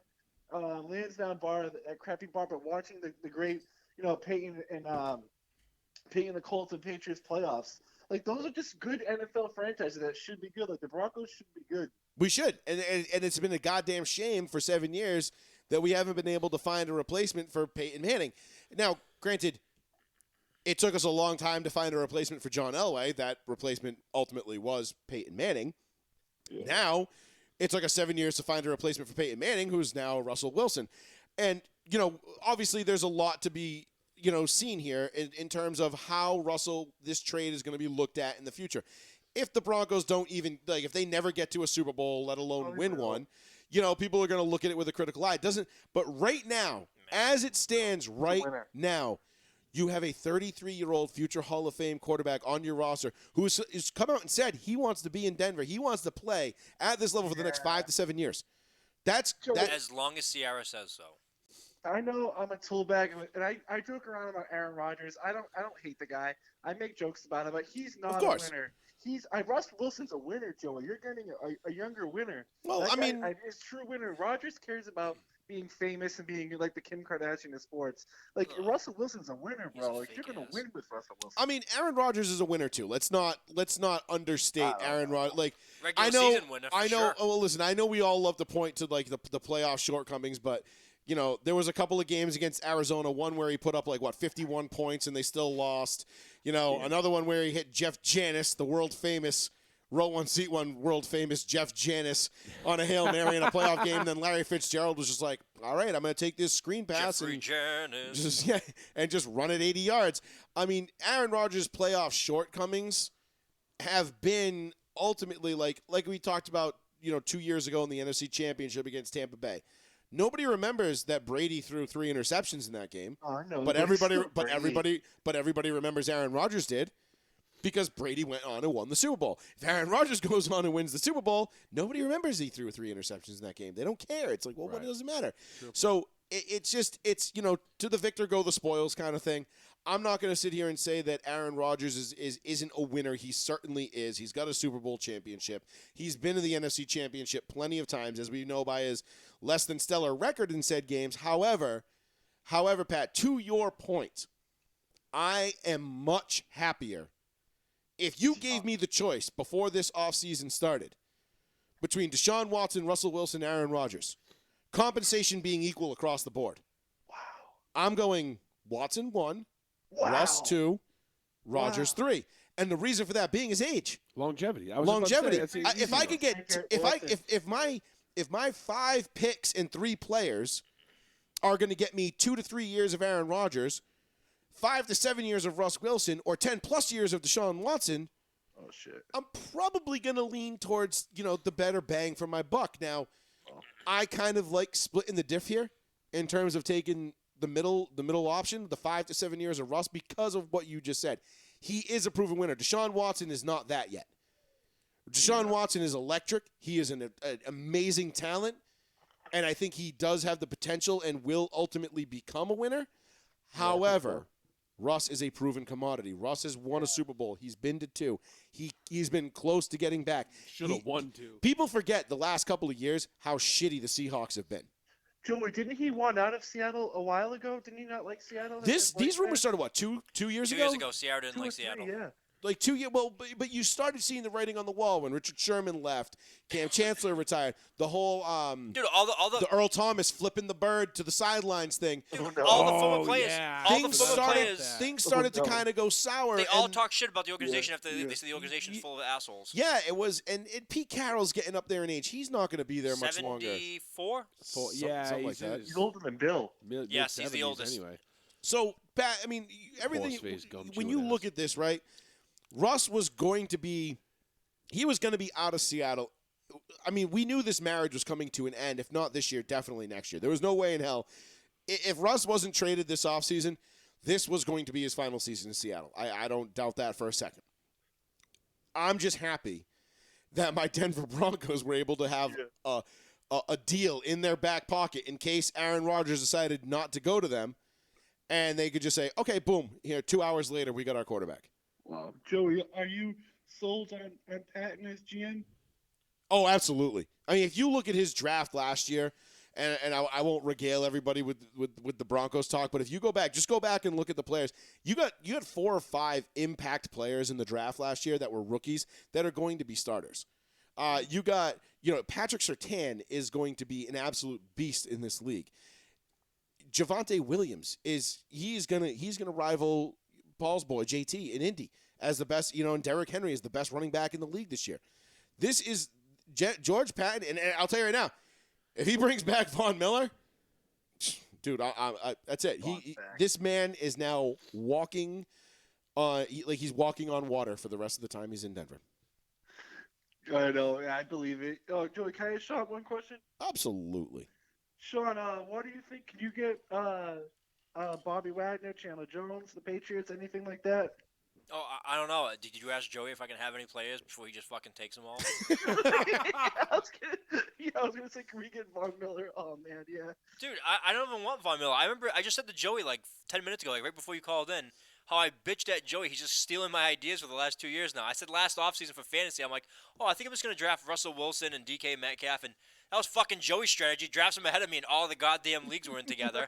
And then this offseason, I'm like, oh, all I want is J.C. Jackson and Chandler Jones. Joey's like, all I want is J.C. Jackson, Chandler Jones, and Von Miller. No. I'm like, get the fuck out of here. I didn't say that's all I wanted. I said now that we got. I have the text from you like 6 hours ago. Now that we have the quarterback, now I want to go after those guys. Right. Listen, I think Chandler Jones. Because without the quarterback, J.C. Jackson's a waste of money. I think Chandler Jones is coming back because he's been liking a lot of Patriots stuff on his social media things for a while, even while he was playing with Arizona. He seemed like, you know, I liked it there. I played pretty well. He came and made his money, and now he's on like the end of his career. So Bill loves those guys. Bill loves played in the system, knows what he can do. He can take advantage of it. I think Chandler Jones comes back. Right. I think that comes back. Bobby Wagner, I was saying it, no bullshit, 15 minutes ago. Like, he has to be on the trade block. And someone in the chat, Justin in the chat, was like, hey, he got cut. Wow. And I'm blown away. I'm like, I was reading about it as you were talking to Joey, and I'm like listening in the background. Like, he's still, I'm sorry, like a top 7 middle linebacker in the league. Even at 31 years old, I know he's up there in age for a linebacker. He's a top 7 linebacker. He is Hightower. Hightower has to retire. I think Hightower is past his prime. Hightower, big boom hitter. Does not have the speed, though. You run past Hightower, he's not catching you anymore. His legs don't have it. I love Hightower. I think he's a phenomenal guy for everything he's done for the organization. He just doesn't have the speed anymore. If you can rotate him in cheaply, I'd love to keep Hightower, but I don't think he's going to want to do that, and I don't think the Patriots are going to want to pay him to do that one position. They need him to be like the Ted Johnson thumper. Like when you used to see Ted Johnson come in, he's the thumper. He blows up the hole, goes for the tackle. You know it's going to be a run play. I don't think he's going to come in for like first or second down and then go out and for third down and have to come out for special teams. His legs don't have it. Like I think he's just tired at this point. But me personally, we're losing J.C. Jackson.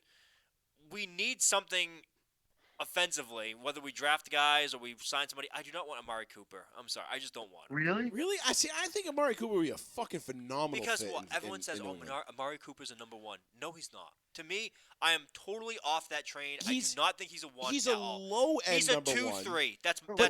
But when was the last time New England had, outside of Randy Moss, when have they ever had a true number 1 wide receiver? We haven't. Exactly. Right. And you got 6 Super Bowls to show for it. So I don't want to pay this asshole $15 million to be a number 2, number 3. Why not? I just don't want to. Don't want Robbie Anderson. I'd rather have. See, I love Robbie Anderson. I'd rather die. Really? I dislike both those options so much. I think if you brought in both of those guys, I think that offense all of a sudden that does wonders for Mac I think I Jones. would cheer for injuries. I would really cheer. They're for both injuries. great route runners.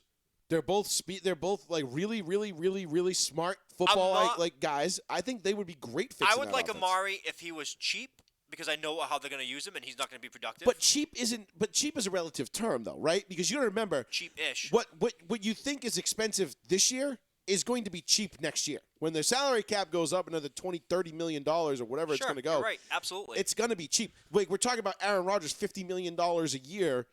That's going to be the going rate for quarterbacks going forward. Right. Like just take that 25 to 30 is now 45 to 55. Like that's because the salary cap's going up. It's all about percentages, right? You just said 37% of their cap is going towards 2 guys. That's kind of going to be par for the course. You know, your corner, your edge rusher, your left tackle, your quarterback, and now your receiver. Like, those are your big money positions. I think it'd be smart. I think it'd be brilliant. Because the thing with the Patriots is we've seen it. Bill Belichick can't draft and develop wide receiver talent. No, at least not early on. No, exactly. So, all right, Julian Edelman, obviously, exception to that rule. He does fine in the later rounds. His big hits were Deion Branch. Yep. And maybe Malcolm Mitchell for those 2 years that you had him before his knees blew out. Maybe David Givens, if we're going way David back Givens was a 7th rounder. Oh shit, yeah. Right. So, but like, oh shit. But to that effect though, if you're New England, you really don't have a choice but to go out and pay for receivers. Now, I'm not saying go throw the fucking kitchen sink at Amari Cooper and be like, please come to us. Like, you're not Jerry Jones. You're not the Dallas Cowboys. I'm interested in Tyler Lockett for much cheaper money. Oh, I would see Lockett would be a phenomenal fit there. Don't need him to be number one. I'm fine with a bunch of guys that are 2-3s. I'm fine with that. But I do. If you're gonna go get a number one, get a real number one. I don't think Amari Cooper is a number one. That's fine. But the thing is you're going to have to pay those type of guys for those money. Lockett's cheap money but that's again, relatively speaking. I think Amari Cooper would be much more productive than Tyler Lockett would be in New England. He's an Alabama guy. But he, like I said, a low end number one. But that's fine. You don't need Randy Moss to go out there and blow past everybody and catch 23 touchdowns. You just need a guy who's going to be able to get open on third down and help this sophomore quarterback progress into his career and realize the potential that he has. Yeah, we need something. We definitely need something. I think we still draft a wide receiver or some. I don't know how it is. Like, how am I the highest person on Mac Jones? Like, of all people, me. What do you mean? I'm not high on Mac Jones? No, I mean, like, in terms of, like, my friend group. Like, I feel like everybody I talk to, like, he's fucking garbage. I'm like, really? He's a rookie. That's what I'm saying. I'm like, did everybody forget? Like, this kid's never played in the NFL until this year? Well, because he hasn't won him 6 Super Bowls yet. So fuck this kid. You know? Everyone's like, see how this kid plays.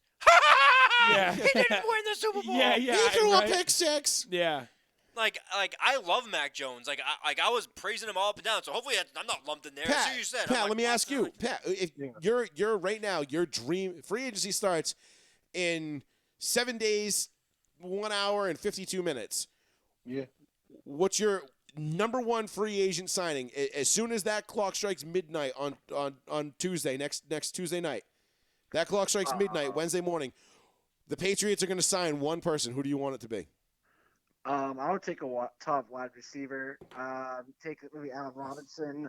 Any just younger wide receiver. Allen Robinson. Or if we could trade for Christian McCaffrey or DJ Metcalf, that would be pretty great. I thought you said Metcalf. Dude, if you guys listen, if the Patriots pull off a trade for Christian McCaffrey, that'd be dope. I'm gonna be fucking pissed. Oh well, here's the problem. That would be big. Here's the problem. Carolina wants him gone. They do. Carolina can't afford him.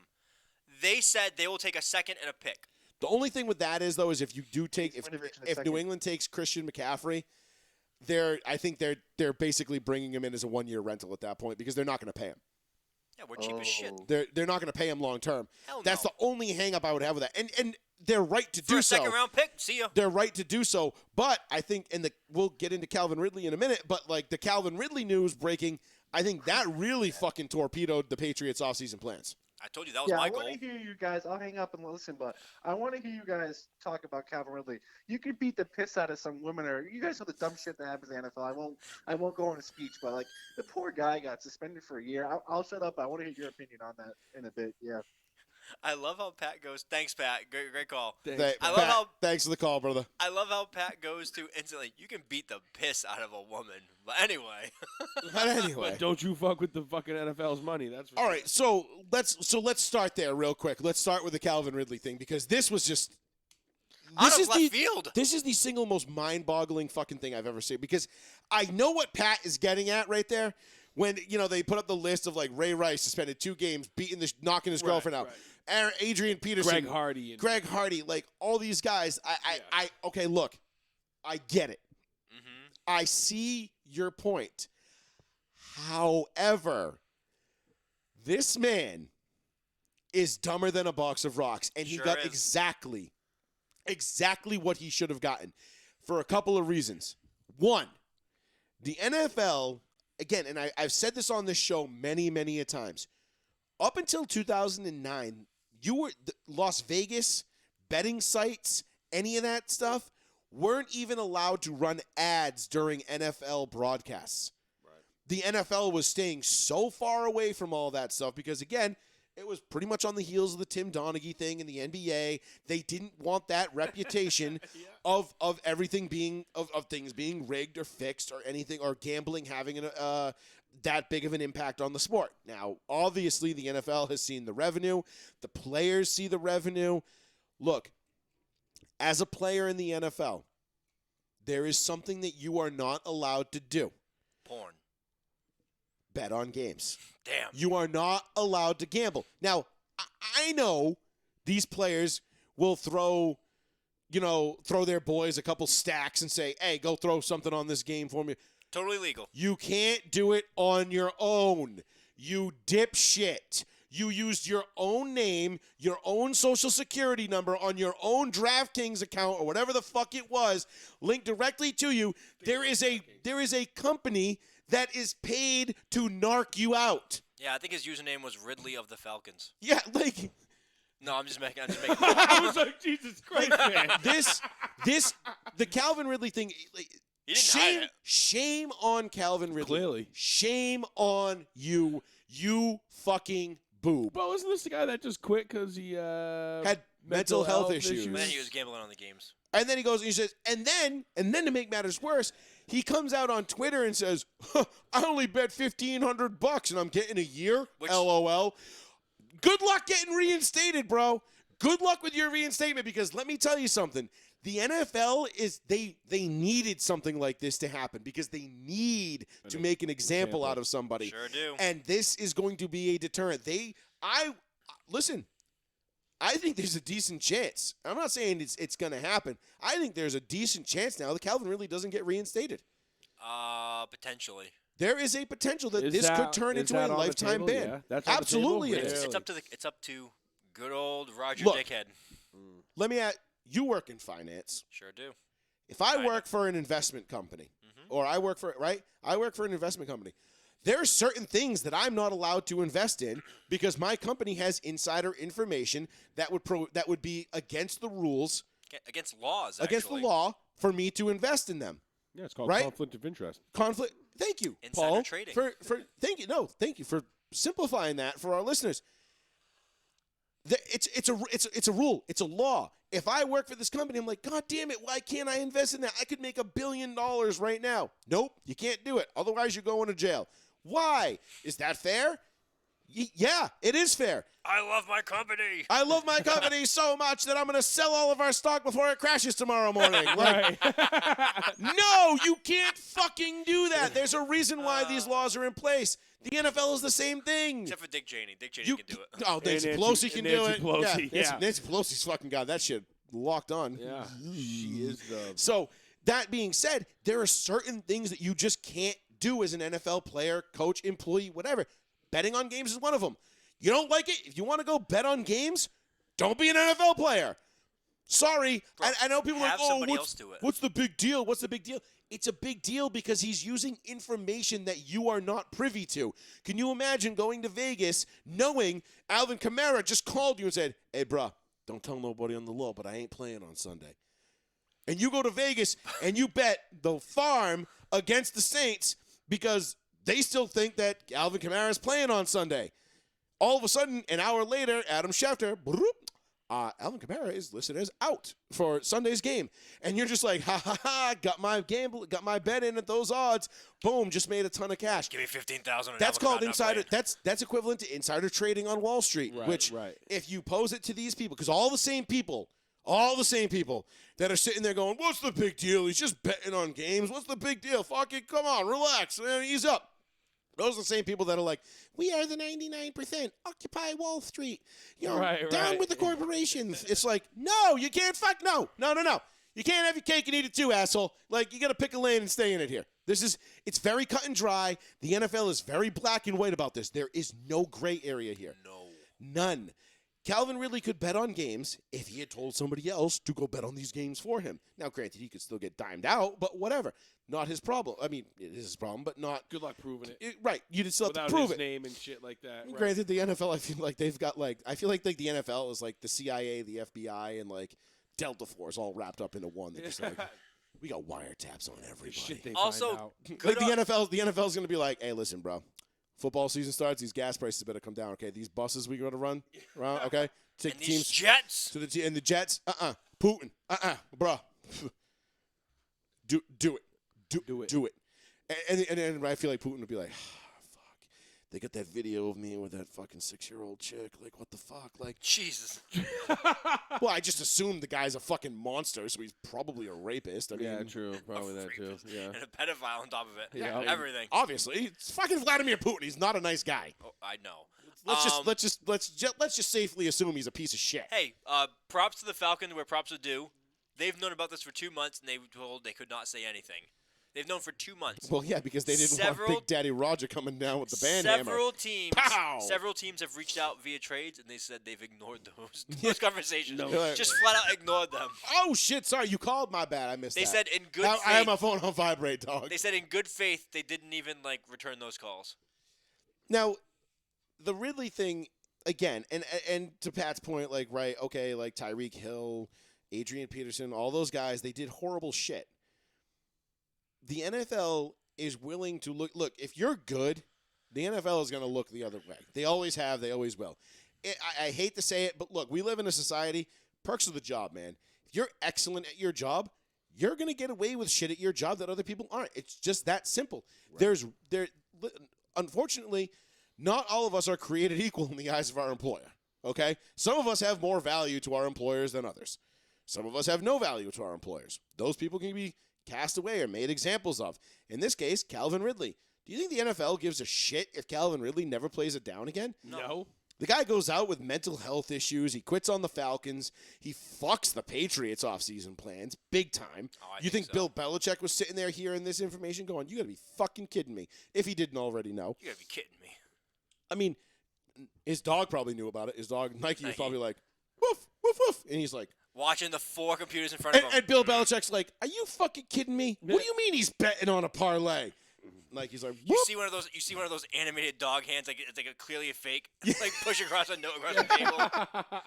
But that's the thing. Like these guys, you've got to understand now with the way the NFL is taking on sports betting and the way that this is becoming now a huge thing in this country. All right, I mean, I want to say there's a guy running for state senate out of Western Mass, and his whole platform is legalizing sports gambling in Massachusetts. We could make so many billions of dollars by legalizing it. I know. Billions. You know what we should do? I should reach out to our state senator, Mark Montigny. I should reach out to him and see if I can get a comment about sports betting and this and where he stands on it, or where the state stands on it. And then maybe not just him. Taking too goddamn long. But why is it taking this long? Why does everybody else have it? Why don't we have it? What is the holdup? Obviously, it's the right palms haven't been greased properly yet. So that's the real answer. But I would love to get listen, I'll take a line of bullshit, okay? I'll be fed some bullshit. I'm not above that. If it gets us views and likes and clicks, whatever. Who cares? One hand washes the other. Or one hand greases the other. But shit. The NFL is going to come down hard on anybody right now that is even caught dabbling in this kind of shit. Dabbing. Now, to that point, I really, really, really, really hope the NFL keeps this same energy when they're investigating Stephen Ross. No, they're not. Because you know it. Stephen Ross, who invested, 17 million or billion? I don't know what it was. It was 17 million, I think he invested. 17.4 million. It was definitely million, not billion. Yeah, I don't know why. I was thinking he was a rich motherfucker. I was thinking he was Bezos, Elon Musk money, but he's not. No, 17 million he invested into a sports gambling company out of Florida, and then was on, being accused by one Brian Flores of telling him, hey, by the way, if you lose games, you'll be paid extra. To get rid of him. To lose games. And then get rid of him. And then gets rid of him, and now Brian Flores. And there was a report, if you go back a couple of weeks and you look, there was a report from NFL.com that said that there was a source within the Dolphins organization that could confirm that Stephen Ross had attempted to bribe Brian Flores into throwing games. That report has long since been scrubbed from everywhere. It's gone. Yeah, you don't hear much about that anymore. No, it's gone. It's gone. It was on NFL.com, and the article is gone. It's been gone. You can't find it anywhere. So if the NFL really cares, they really, and they don't, but if they're really going to pretend they care, Stephen Ross can't own the Dolphins. No, they have to take him away as owner of the Dolphins. Gone. Done. See you later. Right. He needs to get fucking, what's his name from the Clippers? This is way worse than Ballmer? That. Was that his name? No, Steve Ballmer's the guy who bought it. What was the... shit. I can't think of his name. Silver? No, Sterling. Sterling. Yeah. Was it? Yeah, Sterling. I can't remember anymore. Yeah, Sterling. Oh, yeah, because silver band. Sterling, silver. Get it? God damn it.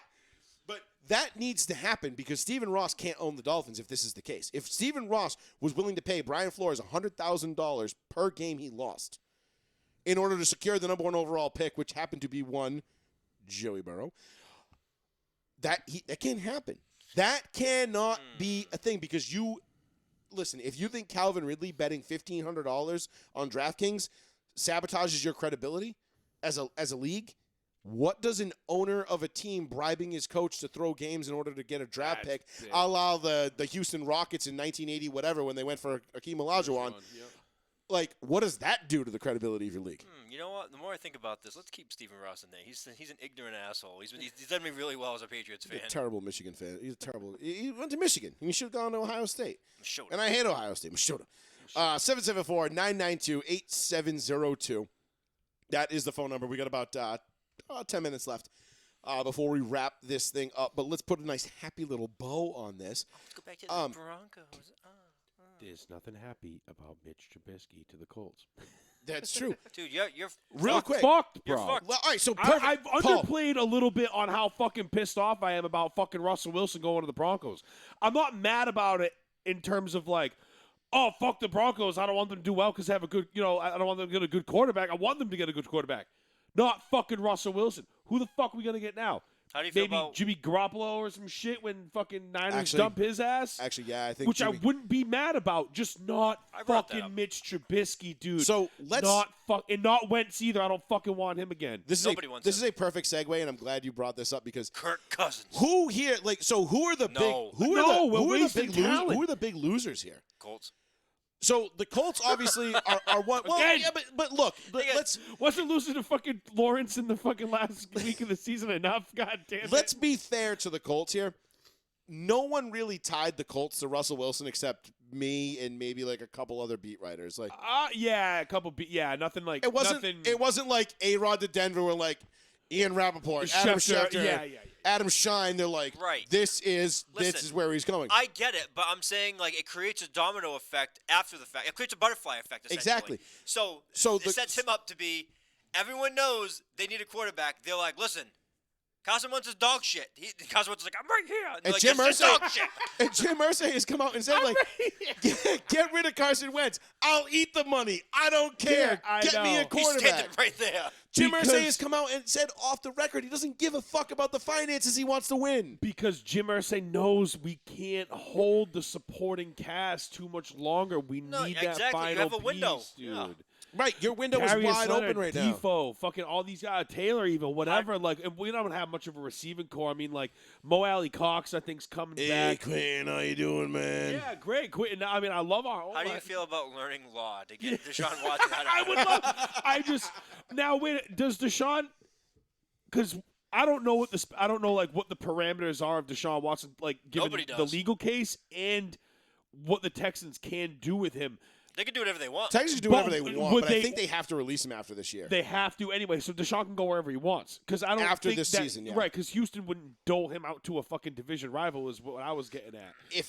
If the division rival's willing to give up a first-round pick and nobody else is because of the legal trouble, look, if the Colts are willing to say, look, we'll give you next year's first, it's the best we can do right now, we'll give you next year's first. But that's Houston's now solidifying the Colts, just kicking their fucking ass for the next They're not fucking gonna do 10 that, years. yeah. But do they They'll care?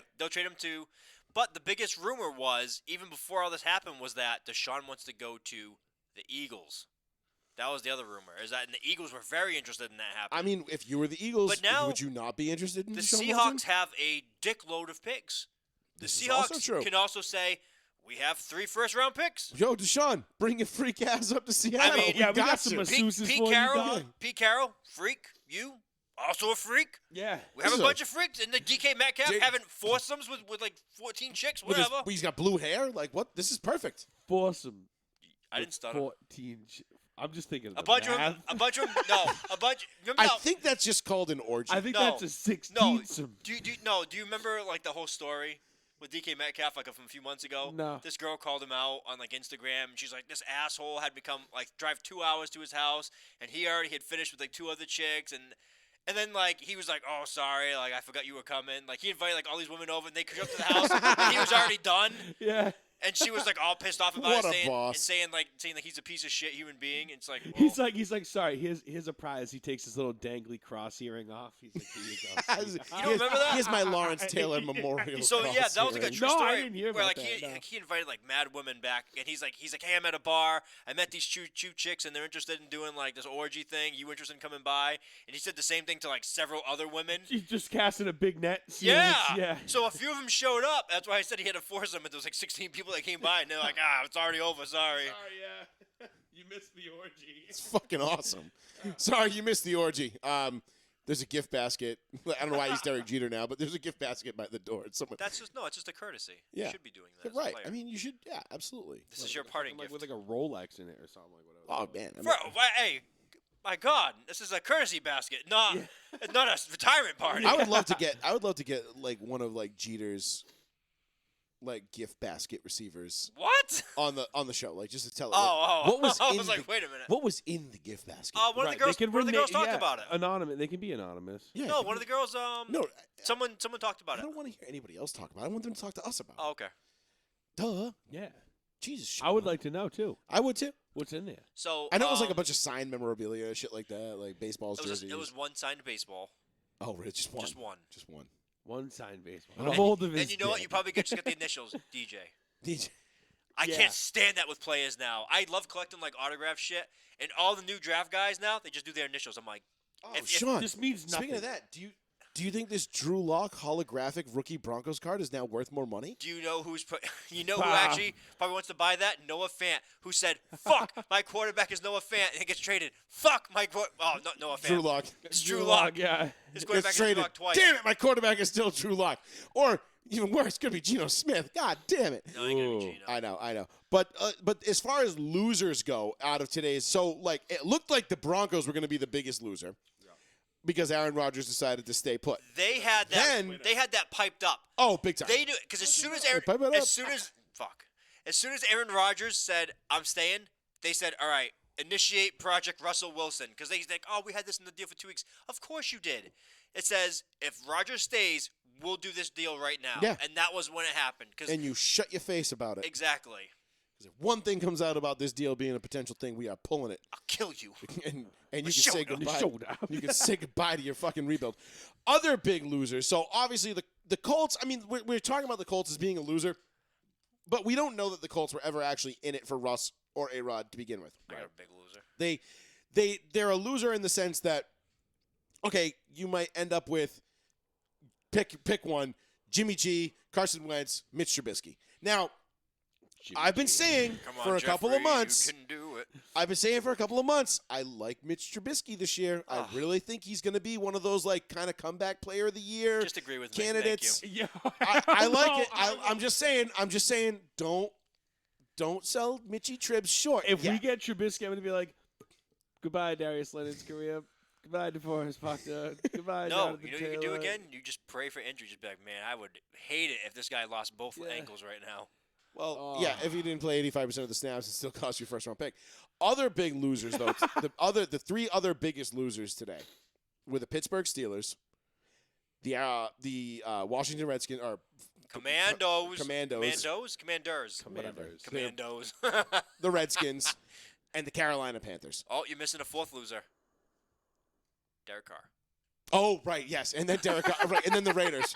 Yeah, because Derek Carr goes, Josh McDaniels goes to Oakland. He's like, all right, I got an Oakland, I got a decent quarterback. I mean, great. All of a sudden, oh, here goes Russell Wilson. Oh, I got the fourth best quarterback in the division now. Yeah. Fuck. He's like, yeah, I just got to worry about Mahomes and Herbert. Oh. Dude, someone made the best tweet. Someone said Derek Carr's at home right now on his couch, like with his hand on his head, like, I'm the best fourth quarterback of all time. Facts. Yeah. I'm the worst fourth quarterback of all time. Think about this, dude. You could legitimately have 4 MVP candidates in the AFC West this year. How I can't wait for Josh McDaniels to be like, I think Derek Carr could be I an could MVP trade Derek. Absolutely, I love Derek Carr. I think Derek Carr is a phenomenal quarterback. Josh McDaniels right now. I just think Oakland is the worst possible. If he went to Indy, if he went to the Giants, if he went to, I don't know, like name a decent place that needs a quarterback. I think he would be I think he could legitimately be a Super Bowl contending quarterback. I just don't think Mark Davis and the Raiders have their shit together enough to realize what they've had now for the last 6-7 years, or 8 years, and put a team together around it, because they've only done it once. That was that Jack Del Rio year where they won like 6 games at the gun, and Jack Del Rio was walking around with his balls in a fucking wheelbarrow because it was so huge, and he kept going for it on 4th and goal and at the goal, whatever, and winning games. And then, Derek Carr breaks his leg against the Colts, and that's that. Hey, I will tell you, Josh McDaniels, I'm telling you right now, and I'm not sure if Durant's listening or Shane or any of our other Raider friends. McDaniels right now is looking at the division being like, I could trade Derek Carr right now for some picks. And because it's going through his mind. He's like, we're going to suck anyway. Well, we ain't winning this division. He's like, I'll just gut this team. You got to look at this, right? Like, all right. Be great. I know everybody you lost your first though. It's been a very like common theme now that like, oh, the Broncos traded all those picks for Russ. They still got the 3rd best quarterback in the division. Listen, brother. It doesn't really matter if he's the 3rd best quarterback in the division. Even if that's he's true. on the best team in the division. Even if that's true. 1 through 53 now, Denver owns the best team. The minimum amount of wins I think the Broncos have next year is 11. Absolutely. Right That's their floor. And then like I think 11's a good number because you have a new coach, you have a lot of pieces that have to fit together early, and you kind of struggle with that early in the beginning sometimes. But then you figure it out as you get into the season. Right. So I'm thinking like 11 and 6 definitely possible. And if you have to guess, San Diego was very good last year. I know the Raiders knocked them up, but the Raiders are going to lose some pieces. And we split Kansas with City, always good. And Drew Lock bitch slapped the fucking Chargers last year. We own the Chargers. All right, the only team. Did you have 3 that game? 3. The only team that we've struggled with has been Kansas City. We haven't beat Kansas City since week 2 of the 2015 season, which we won the Super Bowl in, and we haven't. That's the last time the Broncos have beat the Chiefs. That being said, like now, if you look at this past year, the game we were in Miami, Sunday Night Football. Mm-hmm. Teddy Bridgewater and the Broncos took the fucking. They had the Chiefs on the ropes. Dude, yeah. They had them on the ropes. Week 17 in Denver. Drew Lock has got Patty Mahomes and the Chiefs on the ropes. This Broncos team is good. They're primed. They're ready. They need the quarterback. You give us Russell Wilson in those 2 games, we probably hang 35+ on the Chiefs and blow them out in both instances. I'm just saying. I'm just being fair here. And now you're in a wild card spot. Wild card? No, now we're winning the fucking division. Oh yeah. So yeah, okay. You know what?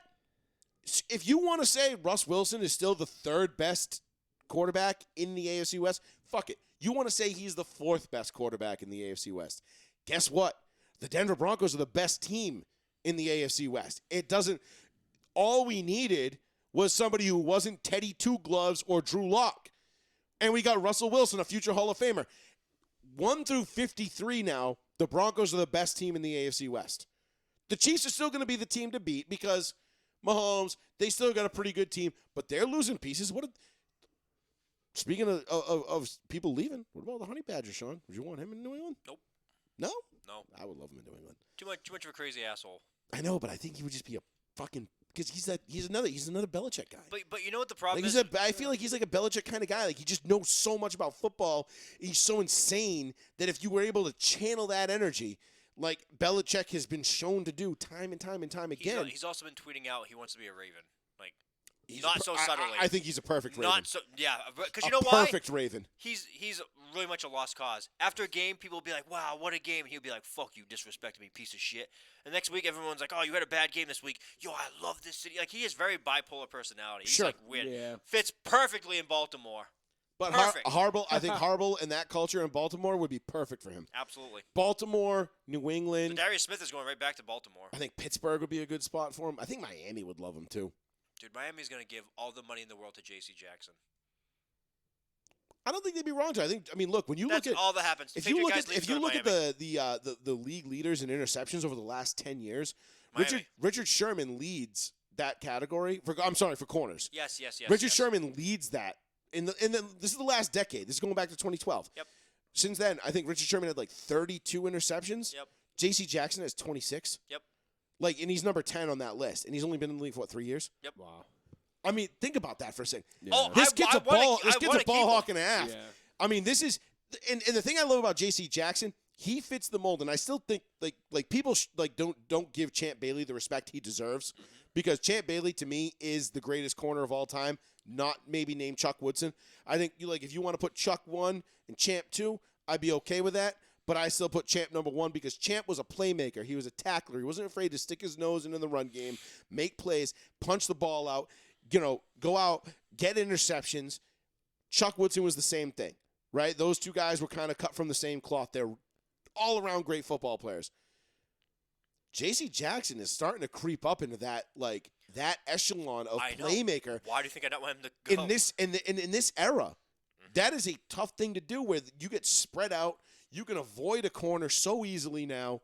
I don't know. I think J.C. Jackson is going to get paid what he deserves this offseason. So, and I just hope it's somewhere I think where he can be, where his skills can be on display and people can see him for how good he really is. So then it goes back to, will J.C. Jackson be the guy to buck the trend of leaving the Patriots as a cornerback, develop there, and then being successful elsewhere? It's never happened. Asante Samuel, no. No, Asante Samuel, no. Ty Law is the only person. The only person. But Ty Law went to the Chiefs. He was still picking off Peyton Manning. Ty Law was a Hall of Famer. Like, as soon as Ty Law was like, all right, I'm retiring, Peyton Manning was like, order the cake. Suck my ass. Yeah. Peyton's like, I'll rent the hall. I'll fucking get the cakes. He loves that joke. Yeah. Every time he sees Ty Law, he's like, so glad you retired. Yeah. Even now, they're both retired. I know. Owned him. Ty Law had Peyton Manning's number. It was uncanny. Ty Law's a guy doesn't get the respect he deserves. But that's another conversation. No, but he's Hall of Famer, so who cares? I know he is. But like when people talk about great corners, oh Dion. Oh, Revis. It's like, man, shut the fuck up. Oh, rest in peace to Dion's foot. I know. Lost 2 toes. Yeah. Wow. Because of blood clots from a prior surgery. Weird. Right? He almost lost his leg. It's crazy. That would have sucked, dude. He's coaching now. Like, he's going to be – he's prime. I mean, listen, I don't think he's the best corner of all time, but he's still prime. He's up there. He's prime. Yeah. He's still prime. Yeah. I still love him pre-draft, too. The Giants called him at pick 10, and he goes, who is this? That's the New York Giants. What pick you at? We're at pick 10. Man, I don't have time for this. I ain't going to be there when you pick it. and he hung up on the Giants organization. He did, yeah. He's amazing. Absolutely amazing. All right, boys. Well, let's take it. Let's put a stick in that there. Thank you to everybody that tuned in. Thank you everybody that listened. Thank you to our guest, Mr. Connor Mathews, for giving us a solid 35 minutes of his time tonight. Yeah. I'll very much be looking forward to him. We're gonna Sean's gonna take care of all of his social media. So if you want to follow him and see what he's up to, you can find it all right there on our Row 1 Seat 1 Facebook page. Our website is officially under construction. Granted, it's by me, so don't expect anything crazy.